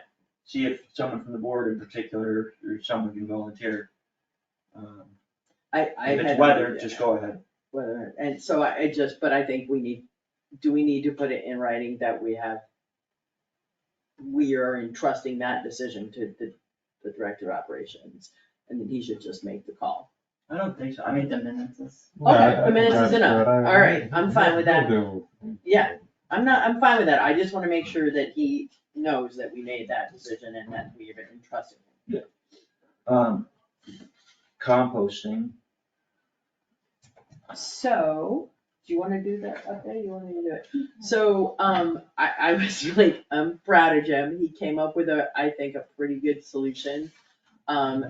He's buying a piece of equipment that he can bear proof and that they can load into the truck, and it's big enough that he thinks it'll only be, probably 2 a month to take to Meadow Farm, and that will bring our cost, what it was, $50, $400 a month, from 400 to, from 500 to 100. to 100. So 100 work out, you need like fuel and wear and tear and labor costs. Well, No, there's it's a, the $15 a ton to to, They say to yeah, or dispose cubic of- yard, cubic cubic yard, to dispose of it. Which, So we're gonna have a pile up there for composting, or how? it'll be a bin that, a big heavy metal bin that has a cover Yeah, that can be put in place to keep the bears out when it's not in use, obviously, cause I don't think we're getting bears while there are people at the Yeah. station. And they Never can know. put it in the company, they'll take it to Meadow Farm, and but it's $15 a cubic yard good to dump your compost. Yeah, he has a pretty good deal here. He gets paid for you to drop stuff off, and then he gets paid again when he has finished compost that he sells to someone. But that's how it works. Okay. Good. Is there an upfront cost? I mean, There is, He's purchasing the bins with his, property services money. so it was already in, like, he already had the money budget. what is it, like $1,000? It was like 600. So in theory, we pay it off in a few months. Yes, exactly. Okay. At $500 a month, we pay it off in 2 months, less. Yeah, but you gotta factor in labor. Yeah, Wear and tear and fuel too. Very true. I still think that it allows us to continue to do it at a much more reasonable price, so. Yeah. Great, that's good news. Okay, so 8 and 9, we can tackle. I don't know what you all are up for tonight. We're meeting again Tuesday, right? Right. As we discussed. So I one think we thing, should do the budget at least on, yeah, I mean, we haven't talked about the budget and it's January 19th, so we could do that. I know I just went through with a highlighter, anything that I kind of noticed. great, there's a lot of those. The frustrating thing, I was gonna say, are you gonna wait till Tuesday to do that, or do it tonight? The budget? Yeah. Yeah, I mean, what we could do is maybe not a thorough review of the You want me budget, to go over some of the IT stuff that Melissa, Roger, and I've been working on? but, we could. I thought what might be helpful, Melissa, is just like if we even don't go into deep discussions, but just say, here's a line, here's a question. That way, when we meet on Tuesday, you know kind of where our mind is at and you're not hearing things for the first time on Tuesday. That's good. Are you skipping the town meeting warrant altogether? Because I would ask that you at least set the date. Is it just the You last said Saturday in February? 24th, or you said March 2nd, so, and both dates were good for both parties. I would just like to let them know so they can. For some reason, I thought there was a And then they problem can with also- the 4th, but why did I think that? It's February 24th, 24th, which means probably signing the warrant on February 6th, which is fine by me. which is what, 1, 2 weeks, 2.5 weeks, the 6th. I just don't know if the bylaw stuff is gonna get on there, and that kind of bothers me, but I know. it's my fault as much as I know, so what I can do. Well, we did tell them that it was the 24th at the meeting last week, and he seemed to think he could get it done. Oh, not the zoning bylaw, I mean the bylaw General review. bylaws. Oh, the Yeah. bylaw review, sorry, yeah, I don't think that's gonna Yeah. happen. It's too much. Yeah, but when? I know, I get it. Alright, So February 24th. yeah, February 24th at 1:30 PM. Am I misremembering that there was a problem with the second? Would the extra week make the difference to getting the bylaws on there?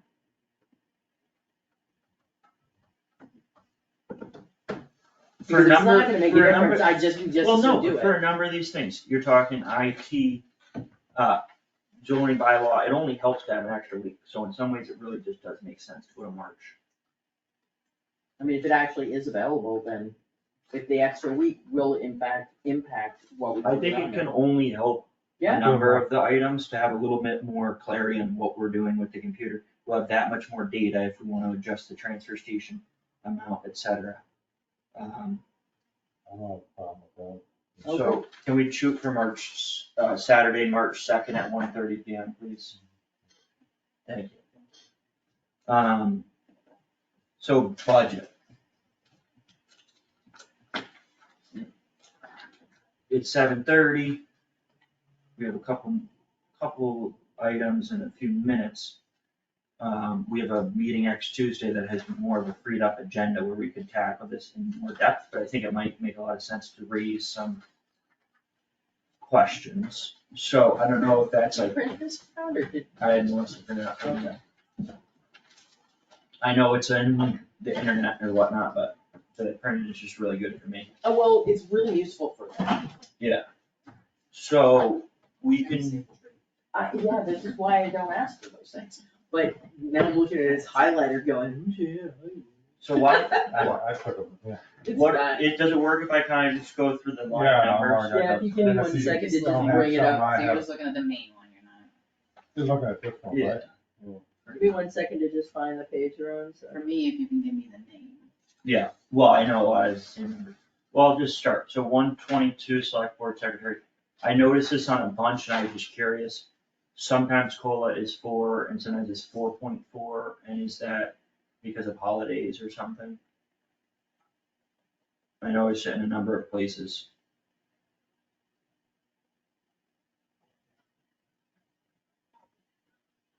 You don't necessarily answer, but. I don't know, it shows 4% on the, Oh, no, line 122, select board secretary has 4.4. yeah, no, but it's 4% on the actual worksheet. Well, anyways, so That's that's something, and it's not just there, it's throughout. Did anyone else have anything in 122, 123? It's weird though, because it's actually a formula.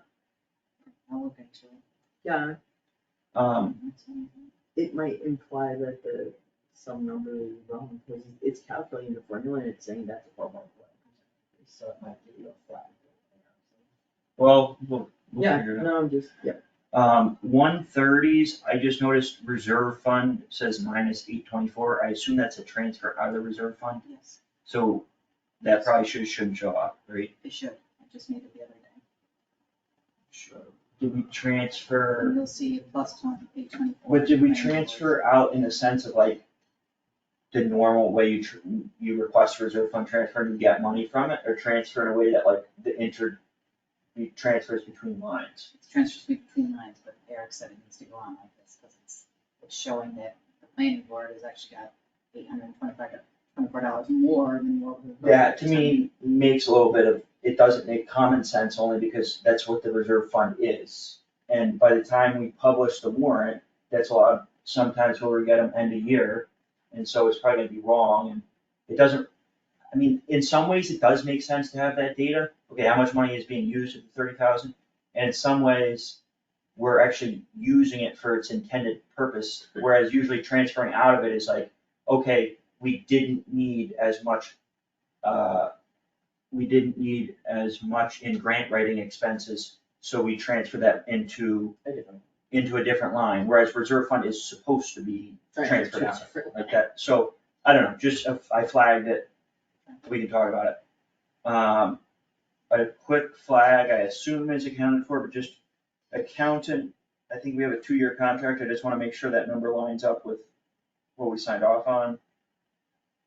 I'm sorry, which number, accounting treasurer software? 135? 145.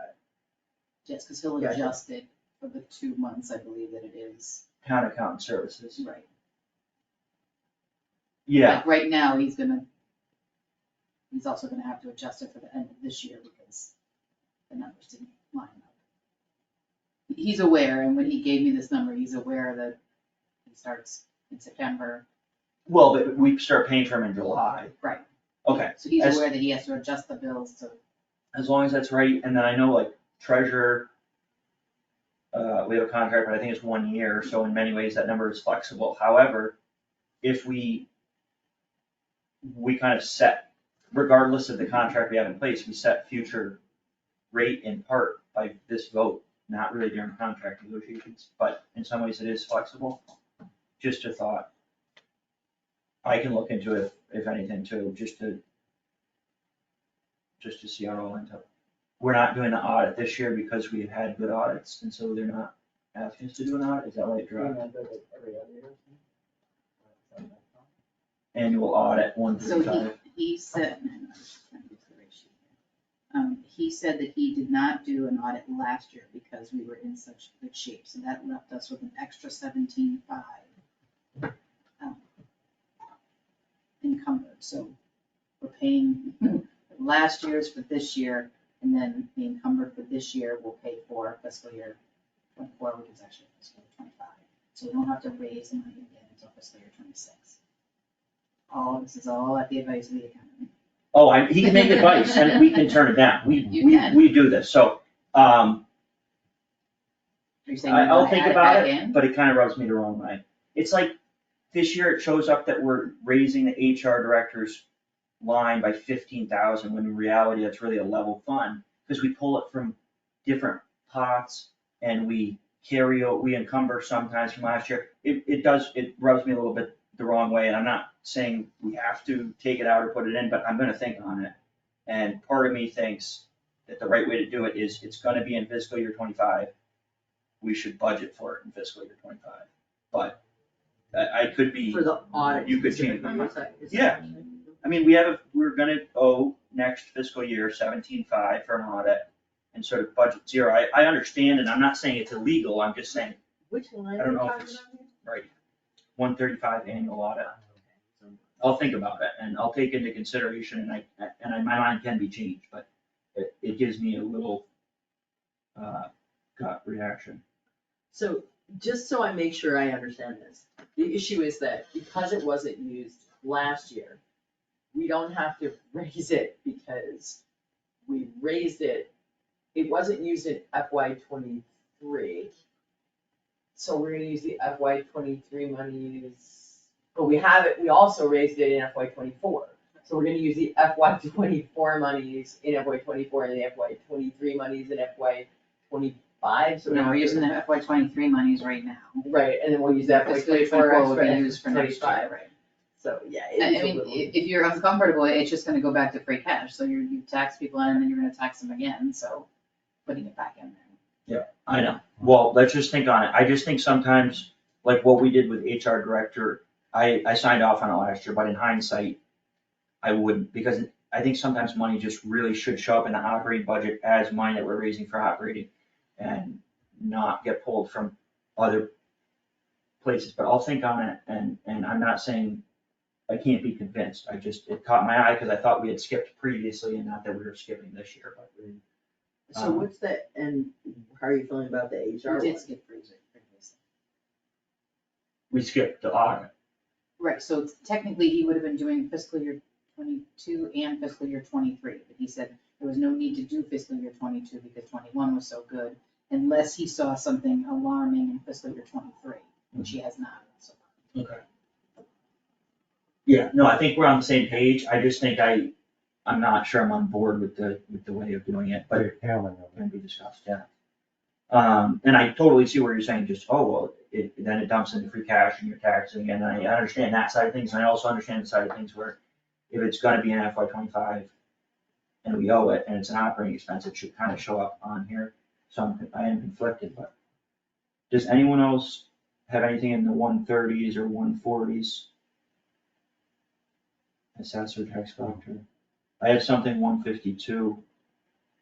I think we can lower that HR director line, but I also think we should rename it human resources consultant. Yeah, but it- I it's think I one, have that on. Right. shared unit, consulting. So where are, okay, it's showing up as a huge increase, but are we actually we're levying that, or did we move money from somewhere else? So last year we took 2 old special articles Right. and transferred Yep. them into Mhm. this line and also simultaneously raised 4,000. So in reality, we had just about 19,000 last year, but from 3 different sources. So it Right. looks like an increase. But it's I'm actually on kind a- of level funding. On a separate note, Yeah. I'm suggesting we drop it. And that's just kind of a What do you suggest when Yes, we drop it to? 10,000. So part of that proposal was the monies that I wanted to do for trainings and, employee motivation. Okay. Well, in that case, it's gotta be human resources consulting. And let's just leave it where it is. But, right, it's gotta be the name change. Yeah. And I have that on the worksheets. For some reason, it doesn't show up on. Yeah, no, I haven't, because I haven't, Entered it on. I haven't transferred everything to there yet. Anything else in the 150s? Well, the You wanna talk about the IT? You want to, You should get caught up where we are. well, is it a good item for Tuesday? I think Where what you, we could put it as an item and really go through it? well, I or could do you give you wanna do a it now? handout, Sure. and then you can, read it and weep. I only made a couple copies of it. So what you got here, yeah, pass one down to Susan, and then I'll go over it. So the top part here, this is what the money we would need based on the one proposal we have for the warrant, on the $10,000. That's the That's top given- part, 2023 computer network Which, expense. yeah, that would get us, desk help and get us a, protecting the, network with the new router. The bottom part, the second page is a list of all, Melissa made a list today in this cost of all the software and what they cost annually. I think it's actually missing us a few more after. Yeah, well, It is missing. So what our plan is. That's what we're currently paying just for, It's missing the cost of all the emails as well as. Well, we're waiting till we do the Microsoft, we're gonna talk to we don't understand the Microsoft licensing packaging. So tomorrow we have a 9 o'clock call, with, Wally and Associates. Of course, the question is, how can we reduce this cost? Plus, Roger sent out a list of questions he has. Then what we have is we've reached out to another company and we're gonna try to talk to them first part. Melissa would send out an email Monday or Tuesday, and have a call with this other vendor. So if So- 2024, 2025 says 74,000, how come it's on the budget for 56? Some of these numbers we've just gotten together. Okay. But because, it's taken longer than we wanted. And we met earlier this week, we got the numbers together, but these are the numbers that we have right now, and we're trying to, get them reduced. and the first year, The first year, number's bigger because we're having to actually pay for some software. yeah, you're some software implementing upgrades. everything. Gotcha. And these are numbers from a particular vendor? Yes, those are numbers from Wallet. And, okay, and we're waiting to hear about a second. Yeah, Roger reached out to another person, they said they'd be interested, we're trying to set up a call next week. And we have other questions, we're trying to figure out, how can we get it down? What is Fortinet, by the way? It's a hardware for putting your router through. Okay. It can be a hardware and a software.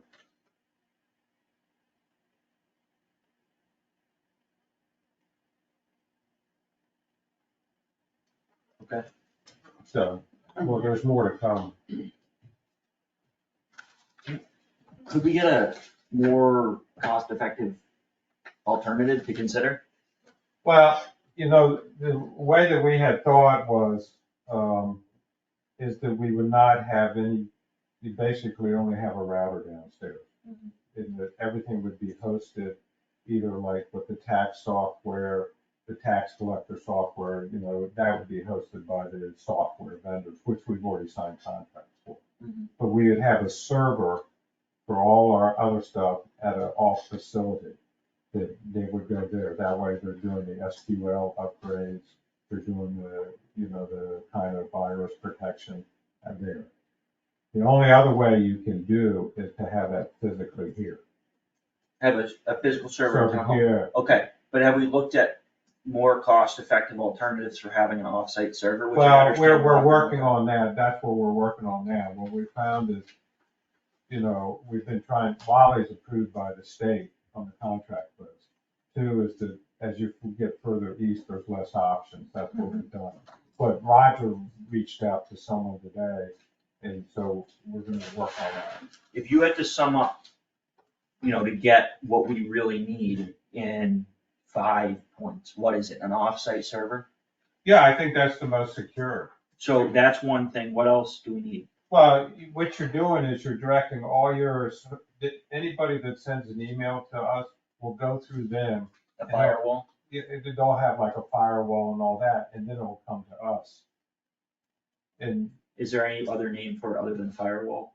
well, there's different security packages. You buy the hardware, and then you gotta buy the software that's updated, and then they're monitoring, whether you're going to websites that have like the certifications.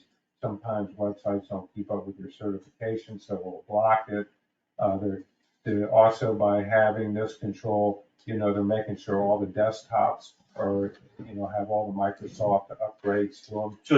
So Microsoft Office for everyone would be included, email for everyone would be included? Yeah, now, we don't have the pricing on that. You'll see there's a line item there, and that's one of the questions, because there's, when you buy Microsoft Office, and we're trying to get, what's the difference between Microsoft Office and Microsoft Office 365, which, they have different securities with that, and then the dual factor that we need to do. So we have all these questions for them tomorrow. So how many Microsoft Office accounts do we need? Well, we don't understand the licensing. I have on a spreadsheet all the users, but we have certain people, multiple people using one computer. So I wanna get as apples to apples on this as I can. I know, that's what we're trying to work Okay. on. So what we would do is, we take one way, I'm thinking out loud, I haven't talked with Melissa or Roger. We take all those numbers out. This is what this service is offering us. What do you recommend for your different, they may recommend a different piece of, like a Cisco router and security or something like that. If you do Google searches on it, that hardware and software that they have listed there gets good reviews. Roger has a list of questions. I know what I want to get answered tomorrow, because the Microsoft licensing could be expensive. How do you do it if we have one computer, but, 3 different people use it during a week? How does that work? What are the different levels of it? Some of it you could just have a level where they have like their web browser can open Word and Excel, but they can't do Excel and Word. They can open it and see the spreadsheet. Okay. So we need to get a good category and say this person needs this, or this person needs that, so. I mean, I guess just as you move forward, I would like to see, and the problem is I don't really understand any of this stuff at I all. was just gonna say But- exactly the but- same thing. Are there ways to make it more cost effective? I mean, I understand doing, I'll the be number. quite honest Doing it with you, right. when you take the amount of computers and the cost per computer, I teased the other morning, it'd be cheaper to buy each person a new computer every 6 months. It's expensive, and the fact is, we got like 17 computers, well, we only go to, you gotta maintain 25. Like, one of the questions I have in here, he's got, for having the access, the guest access to the wireless here, right, 100 users, we never have 100 people in here, we'd be against fire code. How do we get those things down? Do we really need that? Is there another option? Because if you take a look at these line items, this is what you're starting to pay for. And you start talking about, so those are the questions we have for him tomorrow, and you get another vendor in there. Okay. So I like, these are kind of stupid questions, but it says managed service desk 25. 5 users, but So that's 25 users. so they price it on 25 users where Right, we have like 17 computers, but. right, so managed service desk detection and response 17 is because 17 Yeah. computers. The cost per computer and cost per person is extremely high. I know. It's really, it's like, oh, I know. I was like, it's a license, That's good good. steel, just, Okay, well, we'll keep on going on that. Does anyone have anything in the 160s? 170s? Give me a sec, I gotta get this back open. I was still on it.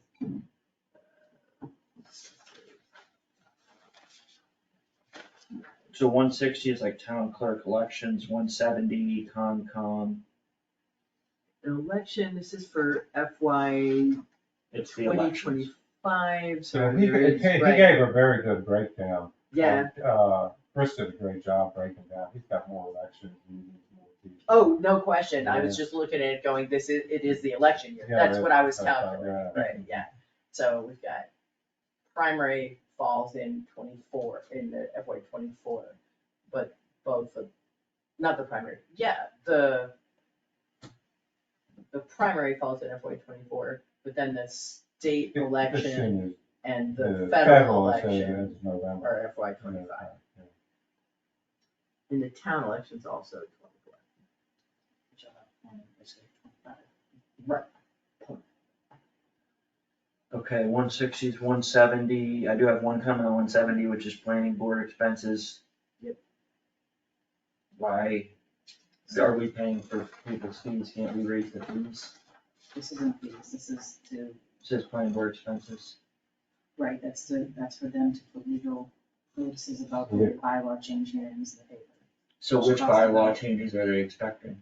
They did not tell me which bylaw changes, but they said they are planning for 2 bylaw and 2 site plan postings, 2 weeks each, and they each cost approximately $800. So the site plan postings would be what, like, Probably when, Hume, right? right, but site plan postings, the applicant can pay for the site plan postings, so you have to change your fee schedule, so it's being tied by the applicant. Just like we did with. No, but the fees don't cover. They don't cover. They don't cover what- They don't cover what the advertising. What the costs. ad is. Well, what if we make them? What- Well, I agree, they're, cause I met with them, I was like, why are we doing this? I don't know about the site plan postings. The public hearings for changing the bylaws. The Yeah, planning board understood. has to do that. So I would have a couple questions. One is, can you combine them? 2 is, can we do dark skies as a general bylaw? And combining them probably won't change it, cause you pay by column inch. You pay, and some of it gets into display. Yeah, so column inch, if you got one bigger posting and 2 smaller postings, like that'll be a difference. So maybe this is just, maybe it is just what it needs to be, and we just did the master plan, and maybe they're doing dark skies, maybe they're changing zoning bylaws, maybe this is. But I would like to see if it's for site plan, I would like to see the fees cover the advertising, and I think that, like, I know it's hard to predict, but I'd like to see them making the ask.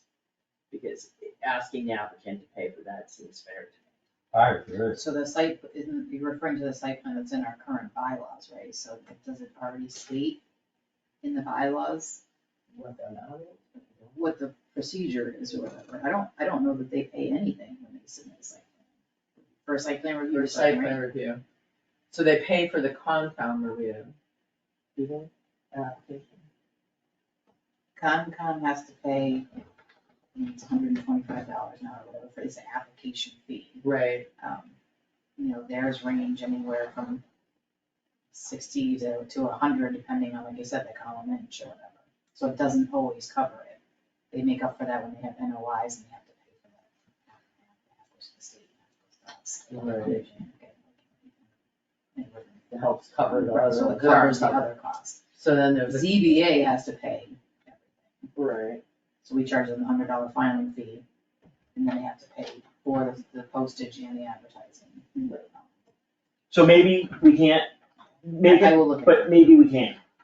That's really the question, is can we get them to carry more? So I think we're on to, if we're all done with the 100s, we can move on to 200s. You got some of that 440 in there. Yes, I know. 440 what? On the police officers, they're 4.4. Oh, 4.4, right, okay.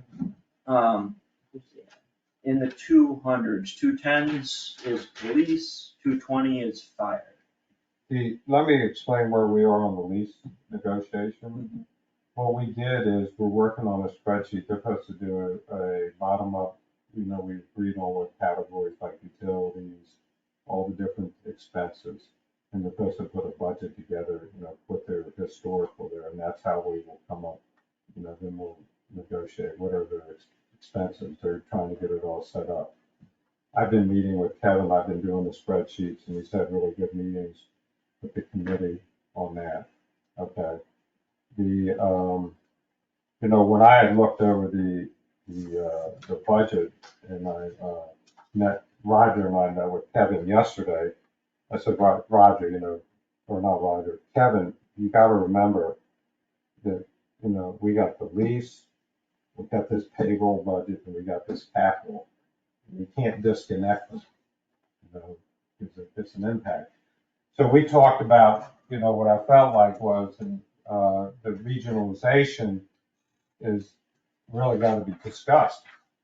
And, under Melissa's category, efficiency and what is that, regionalization grants. I told Kevin, because I had read it before I went into the meeting, and I sent him the link tonight because I talked to him at the meeting beforehand. We need to see, if, these costs are huge, then we need to start talking about it now. Maybe we can get some grant money to start, because that whole grant's about efficiency, combining things. Start talking about it now, because that's just a lot of money, between what you look, I was, the labor, I wasn't in on the labor, but I know what they're talking about. With the lease will definitely go up. I don't know if it's this, I have no clue what amount it is until we do it. But we have an agreement that there will be complete transparency. So I've been helping them set up the spreadsheets, what categories do you need, what else do you need? And they need to get it moving. We need to get to some numbers. So they've been really good meetings, but, we should talk about under Melissa's, town administrator's category, do we want to try to pursue a grant that would allow the fire companies, or as Sean calls it, the district, on what would that look like? Because they talk about, they need probably some consultant help to do it. And we might need to think about what grants would support. Well, Who's paying for a consultant to talk about? Yeah, but if you look at that grant that you have under local services that's under your category tonight, it's very definitive. It's about this kind of thing. It's about regionalization being more efficient by combining. So you think it's really applicable? It's really, I think, look, what I told Kevin, we got to figure a way to get some. They could tell us no, but if you don't ask, you don't get told no. So one of the things that came up because I was in the fire department meeting, and one of the main things that's driving that is the fact that the number of, I think I mentioned this at a previous meeting, that the number of daytime calls is now like, the number he gave me was 115 daytime calls in the course of the year, but I think that was actually for 2023, not for 2024, which just ended. And they expect it to be still higher. And that there's 4 people that are carrying most of those. And if, even at a back of the envelope calculation, if you figure it's only 2 hours per call, by the time you get there, go out to the call and come back, right? That, if you answered 80 of the 115 calls, that would be an entire month's worth of labor of your whatever paying job that you were missing. Yeah, it's a big deal. And I think that needs to be recognized, because there's a level of I mean, that 115 is way higher than it was historically. We don't even wanna touch the number of those calls that turn out to be false alarms, but they still have to turn out. And I agree that this is a big problem, and it's not going away, it's going the other way. Like, the Well, number I of calls think- is going up. Well, I think so, and I think, the fire company realizes that, and I think, they wanna talk, they wanna work it out. It's been some of the best meetings since I've been associated with the town and meeting with them. That they're very open to suggestions. We had a whole conversation with Kevin, you can't stop with, fundraising's gotta be it, what's the grant pay? You just can't look, there's 3 ways to get money, and, we gotta look at all 3. And, they're talking about doing some things on their end. So I think right now, it's productive. We're still got a ways to go, and we probably will run into some bumps because of negotiations, you always do. But I think they wanna get it done. And 2, it's, on some of the warrant money and repairs is, how do you get it done? Between managing calls or regular jobs, you just can't put a whole bunch of money there at one time, because they got lives. But there is a real manning issue, and I think the regionalization needs to really be looked at. The question is whether regionalizing it will improve the staffing thing, and it may or may not. It's not, but it could become a shared cost. Possible. I mean, that's the only thing I do. Yeah. I printed out, the budget, the line item budget it's in the budget sheet for fire, and you just, you gotta say, some of this is more geared towards regionalization, but at least he has the foresight to put it out there. Yeah, I think it's just, it's gonna feel like a lot to people, and we may have to think about how we can phase some of the changes. I think it's I keep saying, Yeah. it's a rollout, nobody gets what. You just don't, we have other, we gotta balance the needs. And it's not like we don't recognize the need, it's just that, But we may not be able to but the narrow it. conversations, it's been very productive. Oh, absolutely, So, and I thought Kevin really did a great job of presenting things. So that's sort of where we're on the list. I don't know what the number is. I can tell you how we're gonna work to get the number, but I don't know. I just don't know. They have calls into the insurance company to get because they haven't done it in years. And they know based on what Lee built their building on, they're building a new building in Lee, their cost, I think he said 7.6 million to build that building in Lee. It's bigger than what we have. So they're working on, they have their work to do too. And they actually, gave us the estimated replacement cost of That was like- building based on that building cost, it's pretty staggering. But that was projected forward for when that building ages out. I think so. Right. So I don't know if I helped you. And I got the contract from the lawyer today. We agreed on I'm starting to write some of the paragraphs of how we'll handle like issues, improvements, this is the way we'll do. We have agreed that, I think we're in agreement, the time schedule between October and November, for October 1st and October 31st. The fire committee, a select board member, and a finance person will meet, that we go over their financial, where they are financial, what they're thinking about. Because part of my issue is you don't come drop it to us on after January. Right. We need planning. And they're very open to it. I thought it was a good idea. I like that idea. Anything in the 240s, building 290s, animal inspector control, 290s, tree warden. I want to remind you, the tree warden has a problem. He wants advice from the select board. There's a house down. Did we hear about this, or is this the first time? I heard about it yesterday afternoon, and he asked me to bring it to the select board. Down on River Road, there's a house, tree setback, on property value. So I think Jim talked to Kevin about it. And Where's the tree? It's on a home down on River Road. Is it on town land? No, or it's private not property? town, it's private property. Okay. So the tree has fallen into another tree. Okay, so Kevin went to the person, and that person went to the arborist and said, oh, we're safe. Well, Kevin talked to John Field, and he had his guy look at it and did a report. So the problem is the dead tree fell into a dead tree and it's eventually gonna fall on the road. The residents wants nothing to do with it and hung up on it. Because it's like probably $5,000. Oh, yeah. Trees down. Yeah. Well, you got 2 leaning trees. That's a question for town council. I know, but I didn't know, I told him I thought it was, but I didn't know what your experiences were. I think it's really complicated when you get to things like that, because you're talking property boundaries. You're probably putting the homeowner on notice, maybe that we think it's gonna fall on the town property, so that entices them to take action, and maybe they don't, but then we have it on record that we want them. Right, and 2 is that I told Kevin, you should go back and ask the residents, well, give me the copy of your report. You said your person said it was free. John's field guy, who's, quote unquote certified arborist, he has a report. Kevin wrote a letter and talked to the resident.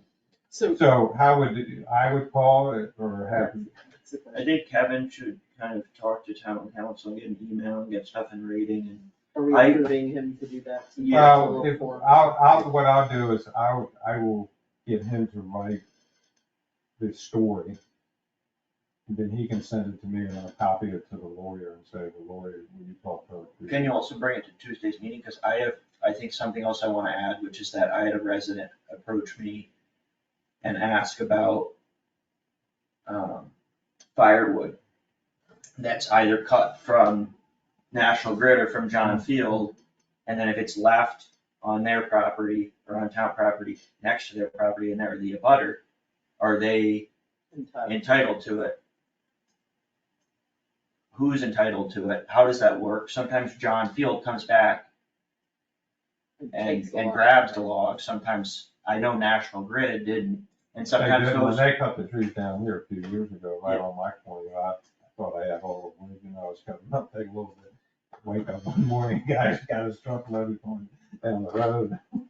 But I think if you can get that question from Kevin, I'll try to get a couple questions together and we can send all this. Okay, all right, I'll get Kevin to summarize it. Cause I was actually Like gonna, with dates and stuff, he talked to them to be as very specific as he can. I was gonna actually reach out to Jim and Kevin and just see even what they think the town policy is, but I think it gets really hairy really quickly. Yeah. But if they cut down the tree and then it ends up being on your private property, maybe it should never end up being on your private property, but sometimes they're cutting a tree that is on private property, it's leaning out. And sometimes there's just not enough right of way to put the tree on Yeah. after they've cut it. I Right, mean, well, you see what they did up here, there's a lot of the big pieces after they, that Kevin had them, Jim had them. Fields cut trees down up here on Torrico Road. I have a quick question though, when you're reaching out to Kevin. We've been raising by 3,000 going back to years ago when we said we were gonna raise by 3,000 every year. and we skipped a year and then had to bump it 6,000 at one point, didn't we? Was that last year? I don't know, I'm just Yeah. wondering, I don't know all the history, but I'm just wondering if we need to go up by 3,000. And I'm not saying there aren't trees to cut, I'm also just looking at the total increase of the budget. And it's only 3,000, but can you just ask Kevin? Okay, I don't know, I didn't go to the tree warden. I did, I but I'm did. trying to remember. yeah, you did, I think I came in when you were And finishing we up had a with them. tree cutting plan and it was all the ash that he's Yep. taken care of. I'm trying to remember what the bottom. The tree cutting contract prices go up for the second year, True. so, Did we have a mandatory second year or is it just an optional second year? no, I believe we signed a 3-year contract. Okay. Which at the time we thought was a really good idea because it, I don't know that it's a bad idea. yeah, the Because prices just prevailing keep going wages up and go up, yeah. whatnot, so. Okay, so he could probably only get the same amount of cutting done even with the increase, or even less. So He also wants to do some planting and not just all cutting. maybe Conservation Commission fund. Love spending their money. I don't know if they'd be up for that, but I think largely because you can find so few ways to use it, and it's been sitting there for a really long time. I'm gonna, does anyone have any questions on schools, education? Well, we don't have any control over that, We so. don't have numbers. Okay, 420s is highway. Remind me why the Highway 4 went down? Just the It's a person. new person, that doesn't have the licenses. Right.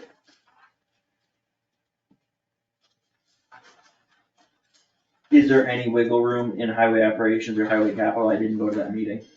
His budget is really, This budget wasn't up that much. yeah, it's only a 1.46% increase, and Well, I'm just looking at operations itself is up 4%, operations. capital is up 2.8.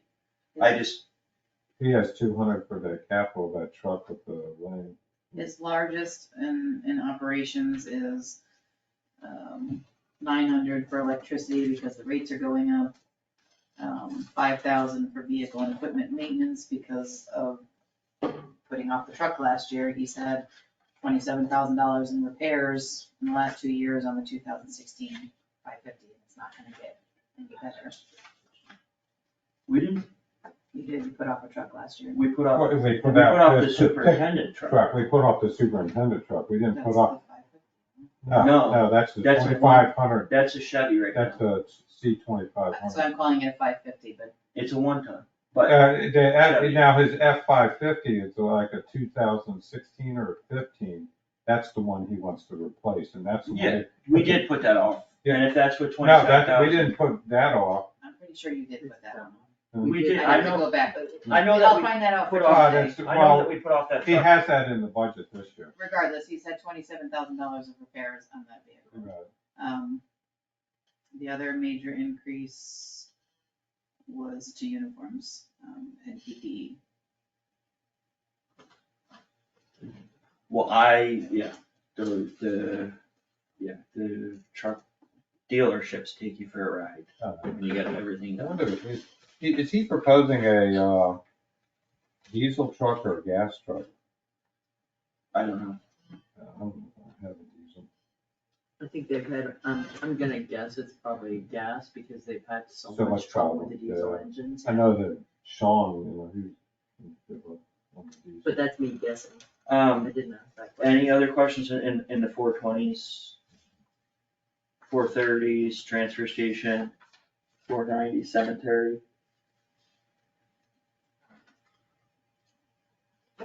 500s, 510s, health.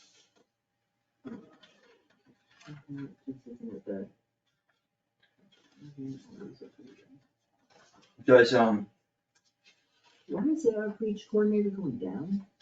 Because she had holidays added in last year, and since she doesn't have a set schedule, and your policy says that you get holidays for set schedule.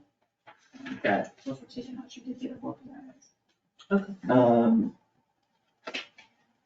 Anything else in the 500s? 600 starts with 610 library.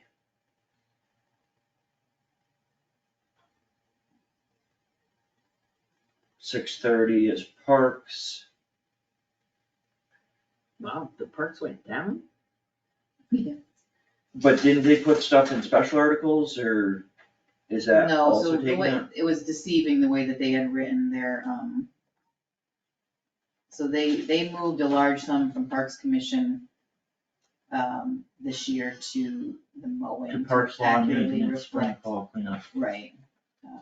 Because maintenance and spring fall cleanup went from 3,000 to 14,960. So they essentially took it from there. The 11,000 that they had, which looked like special articles, really isn't. They had it added in the Parks Commission operations line. But I have a question. But I'm taking out like 7,500 if you guys, and then get to the next item, approve me submitting that grant. But I have a question on Parks Commission.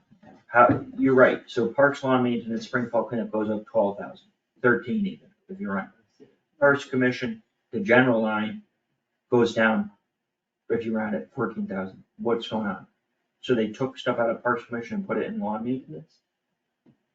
Yes, because they were charging the bills to Parks Commission instead of accurately reflecting that the Gary O'Brien bill should have been coming out of maintenance and spring fall cleanup. Whoever was doing the budgets before was calculating it in Parks Commission, so they're essentially doing like what the library is doing, just moving them around. But that's just so bizarre, because there was a, They weren't accounting well for it, so if you go to the actual parks page, you can see where the money moves around, you just don't see it. If that's like. So, when you talk about the library, they did away with maintenance and just moved it all into general? Right, so the library doesn't want to have the 2 line items anymore, because they have 3, they have wages, library general, and library maintenance, they want library maintenance moved into library general. And why did their salary come up at 5.05? That's did they add in for the, like, additional sick leave or I something? think it probably was. Well, the there was sick- something about last sick year. vacation. Sick is already in there, it Yeah, should be. because But it's didn't- full-time I don't- or, like, Well, salary. we did something, and Nikki complained about what we did, or I forgot what it was earlier in the year. I don't know. I was gonna say, I don't. I'm on. I mean, it's still not in a- parks. it's- I haven't switched over. It's not a big number. So, yeah, so basically what they did was they were paying out of the wrong line. And now they're going to, as a rule, pay out of the right line. You can argue that they shouldn't have been paying out of that line. that's not what I'm But if saying, they're but gonna they, have a separate thing, they the only should. thing they that have- confused me, Susan, Yeah. is Gary O'Brien does all their lawn maintenance, right? And it's all contract. I have a question. Gary O'Brien does all their lawn maintenance.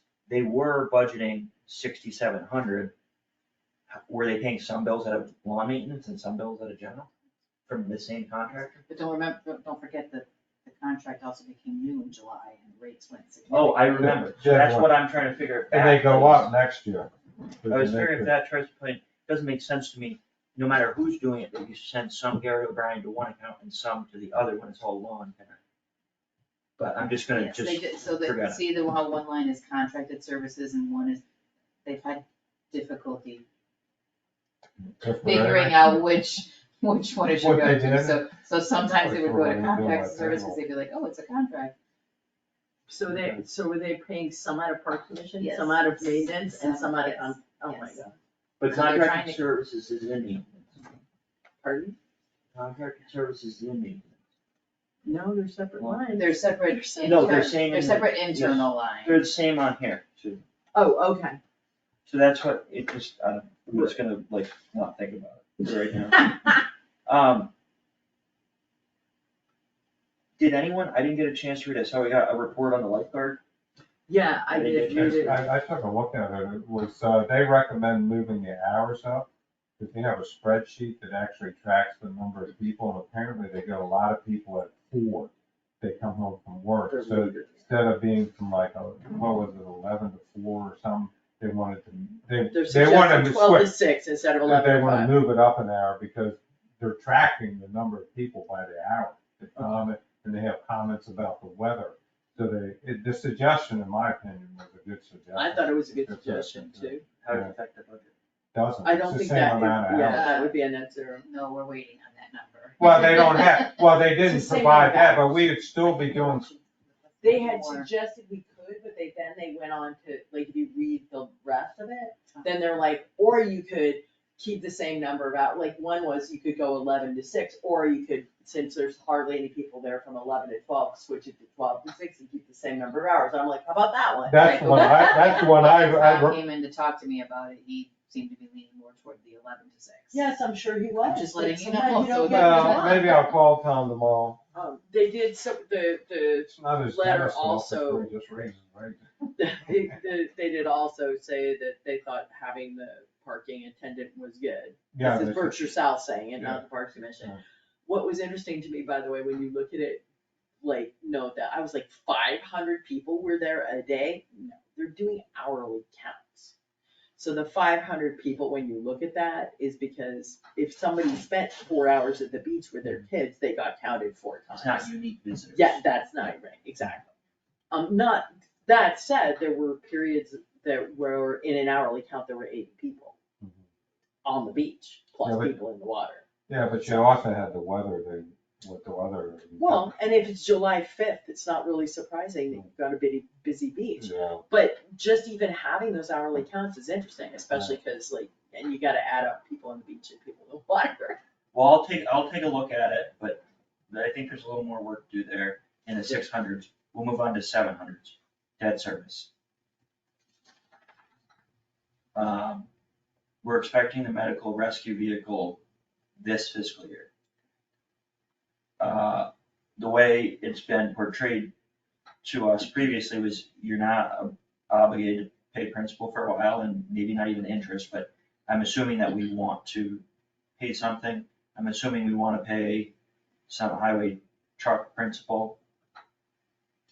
I would think so. What scares me is that with all these numbers at minimums and below, the overall budget increase. It's scary. Yeah. Mm-hmm, I know. But we're gonna have Unibank and or Sarah present, Melissa, did you say? Yeah, not next week. Not next week, but soon, in the next month or so. To go over what our options are. And the 900s aren't really negotiable. Why, what's up with health insurance? I mean, other than at 26%. So health insurance, I'm guessing on the increase right now, because we won't find out until after the MMA meeting, usually like 3 weeks after that. So I put in a 4% increase, because I believe when they were here, they told me anywhere from 3 to 10% is what they were anticipating. For Why health does it insurance. show up For as health 26%?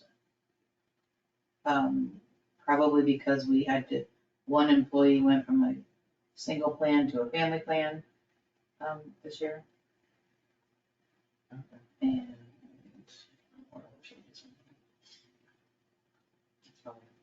Definitely. But what we're gonna do is budget for not every single eligible health insurance policy, but all of ours plus one. yeah, I have everybody plus one cushion, one family cushion.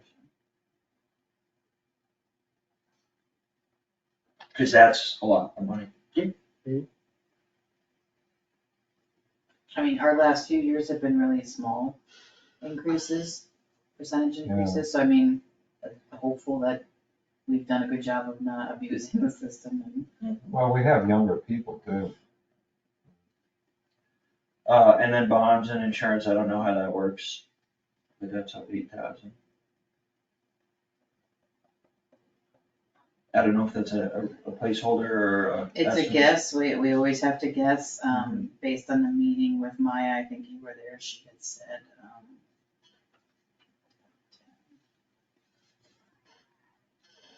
that, Well, it's a guess. it's a guess, yes, but last year's came in at 101, she said we're gonna see a 7% increase because of the Walker lawsuit. So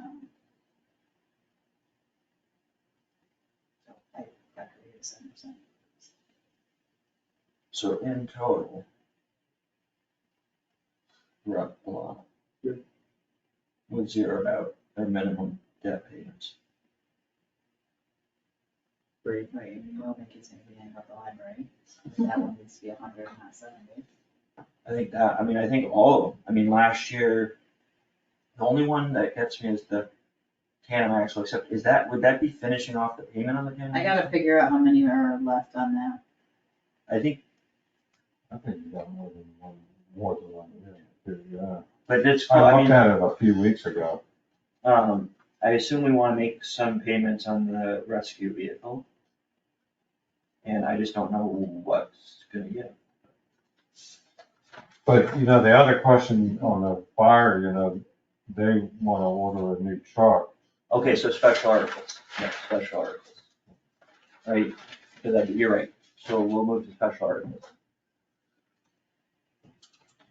So right now I have everything as being raised and appropriated except for retiree group health that comes from the retiree stabilization and the fire truck as a loan. And if you can give me some guidance, I mean, do you think you're gonna, if the trucks are approved, would that also just be a loan? I mean, that'd be what I would recommend. just get that big, what they call it, the jumbo loan.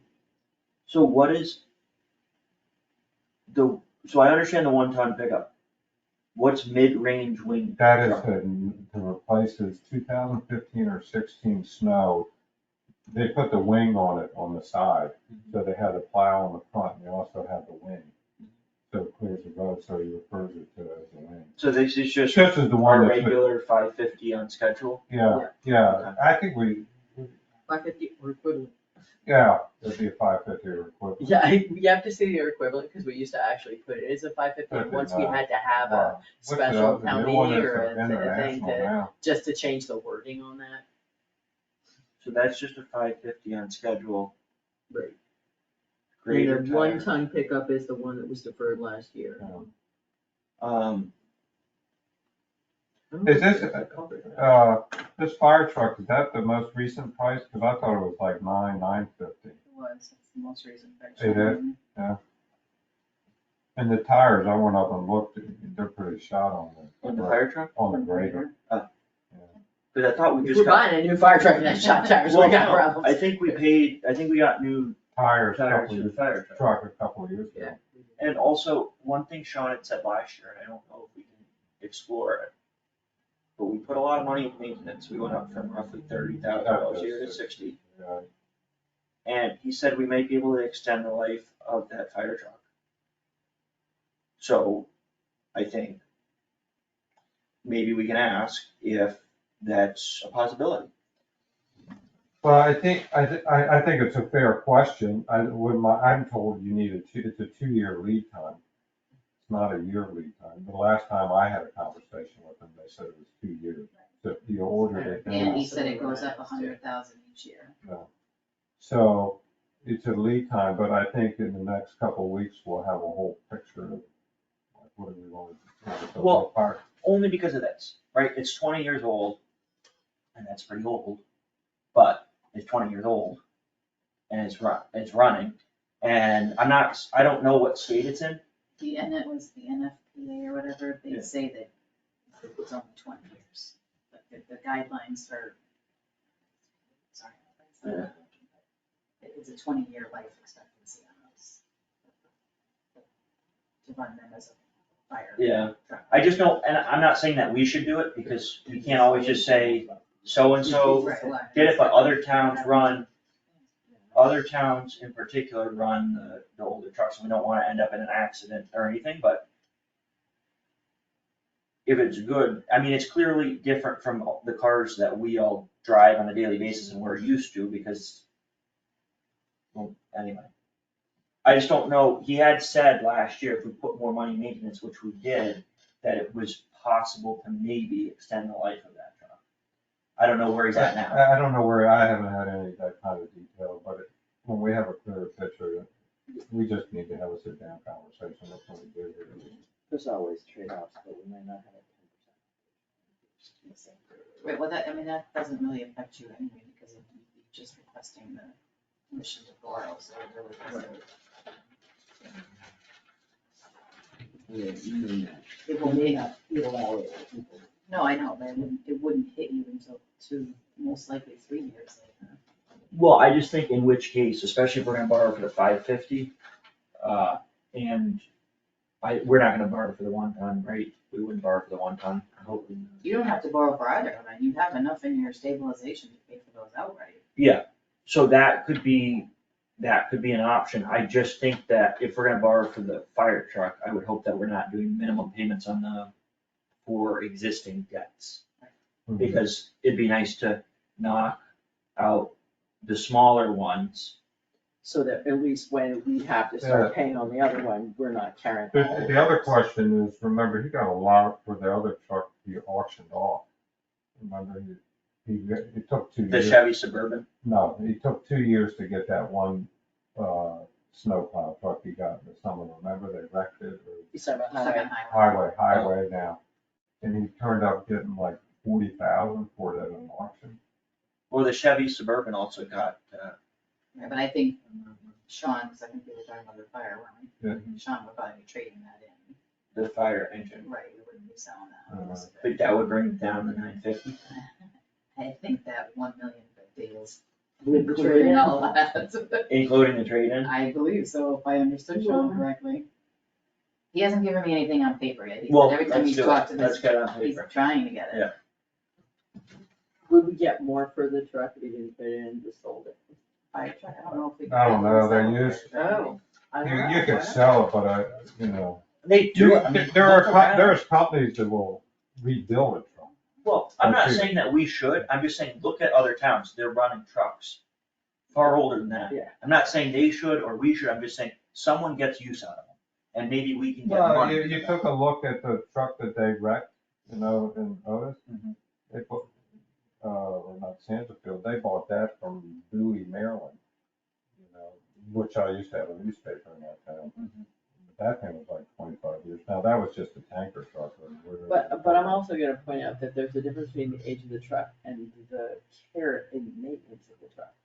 Like, both can be factors, and you can have an old thing that's been very well maintained, or you can have an old thing that hasn't been as well maintained. Well, I think Sean does a good job. on it. Exactly. He does a I very. was suggesting Well, that I you're think doing the a other good thing you job could of take a maintenance. look at, we could say, what happens to the maintenance bill when you know, the maintenance Right. cost when you get a new truck? Do they go up or down? It should go down, It should go down. you know. So we'll come back to these items that we raised, some of them, I think we settled a couple of them, but on Tuesday's meeting.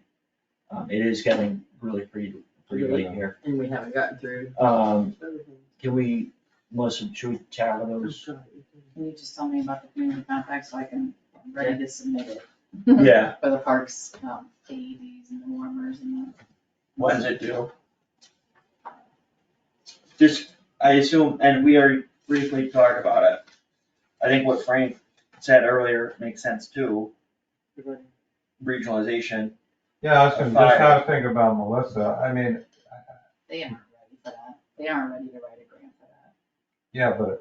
But they were, like, they had They were ready interest to- and then they backed out. Oh, that was How for the, much, that was how the, much, yeah. how much work is, I have no clue, how much work is involved writing a grant like this?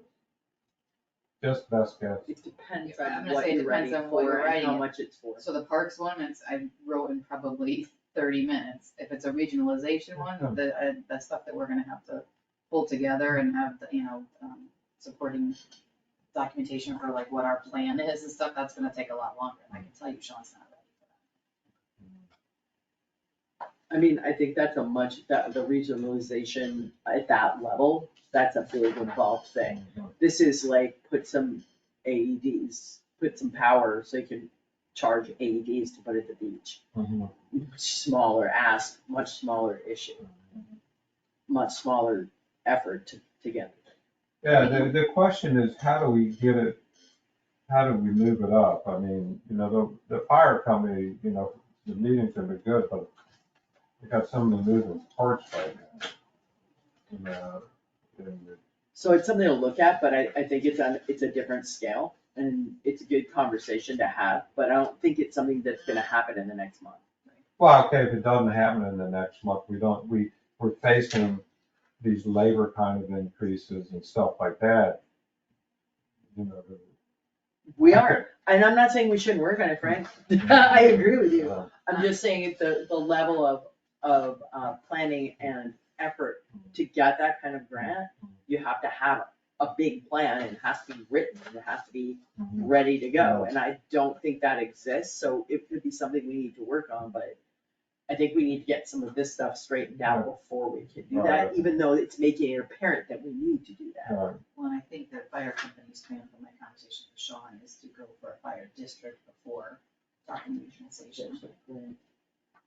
Okay, What's the difference between a fire district and regional? So the fire district would be separate taxes. They would, all the employees and the equipment and everything would all belong to the fire company, and they would assess a separate tax bill, kind of like the Lakeview Mhm. tax district does. They would be completely separate from the town. Mhm. But it'd be all jurisdictions. Would depend on what the district was. Yeah, no, but if you know, when he sat here and said, it, you know, what I mean, Otis, Monterey, New Marlboro, and Thamesfield. So is that okay to submit for the AED? yes, Yeah. I'm on board, so this is the community compact efficiency regionalization grant for AEDs and power to the beach. Right. Okay? Yeah, I'm good with that. I Everyone think it's an supports. excellent idea, everyone's, I think the other one you can wait, they just wanna know if they're willing to. What is this submitted by January? What is it? BC. what is the regional traffic safety plan? Can we tackle it on Tuesday? We'll add the agenda for Yeah, I mean, Tuesday. you're not committing to any money or anything, they just wanna know your Oh, it's interest in it. traffic safety. Right, so if I can just tell them that, yes, you're interested and we wanna know more about it. Yeah. then we'll- Well, but I do see $1,000. Yes, but they do say in it that they're not, are you able to contribute 1,000? And if that's just telling them that it's not binding, that's what it says. My problem is I'd like to know why we're, Right, I wanna why we're know. not already doing it. Well, like, but Ryan says we are. then why don't they know? Right, that? right, That right. bothers me too. So, yes, tentative, it's not binding, sure. Yeah, so no We problem. love non-binding things.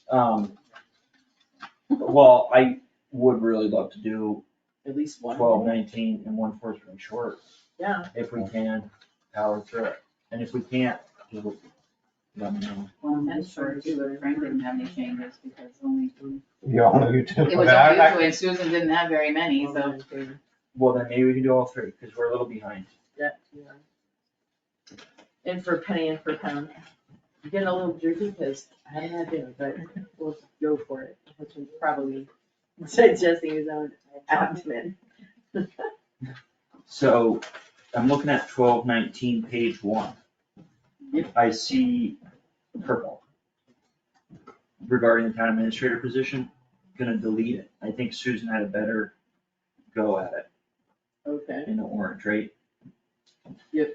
I see purple, she suggests that each board member should give a top list of their top priorities for a candidate, and it should reflect the challenges facing the community and the town. Wait, where are we? A? Sorry, I resolved that just by deleting Oh, purple. okay, gotcha. I moved down to B. I Yep. think again, we can just delete the purple and the town. or Okay, Town, and it's just the town administrator. Because I think Susan did it better. thank you. Wait for Mary to share a question which you're like, but summarize that works. Yep, and I like the purple in part B.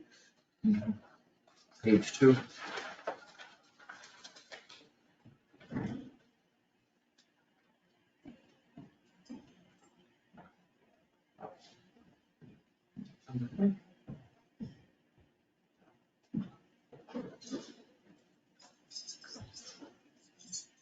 In E, I think we just need to make a change of, she also noted that at least 10 southern Berkshire towns have at least 2, somehow we should have a lot. Are you in E or D? E. Somehow. Okay, sorry, I was still reading your D, Oh, cause you wrote it, you didn't have to read it.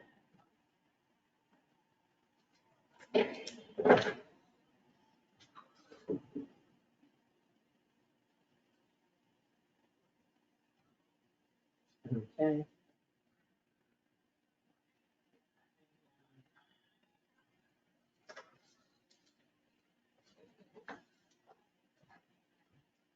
I think my edits just kind of got confused with your edits. Yep, so how we worked it out.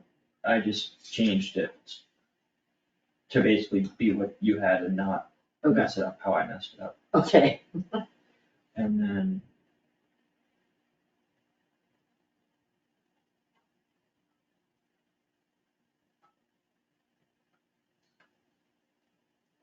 then I made some deletions, but Susan's correction to disagreed with still stands. So if it's all right with you, I would get rid of the disagreed with. Okay, cause you just deleted that. Yeah. Yeah, that works.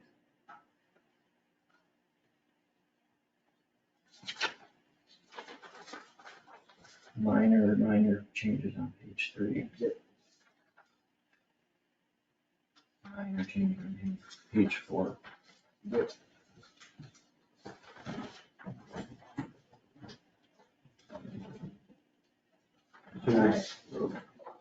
We'll vote. I will move to approve the minutes of 12/19 as amended. Second, and we'll vote on that. Yes. Yes. And yes, so that's a unanimous approval there. Please, initial and then pass it on.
The 2021.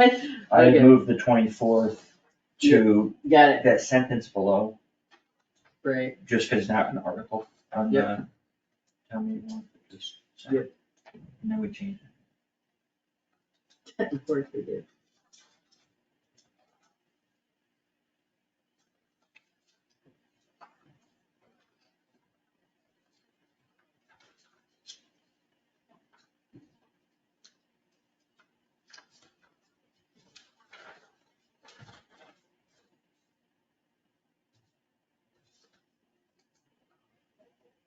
And then listen to the vote, okay.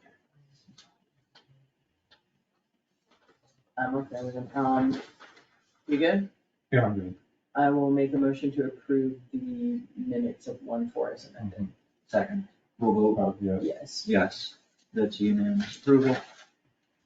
That you and I have to approve that. I got some changes at home, For so, 110? yeah, the fire company. Okay, Okay, so I'll do it and send it out tomorrow. sounds good. Okay.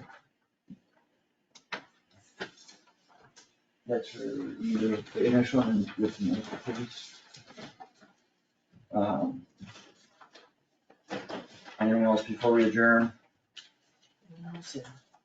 We'll meet Tuesday. Tuesday, 6. Try to skip a week. Okay, Okay. I don't know. It's budget time. You never get a break on budget time. Okay.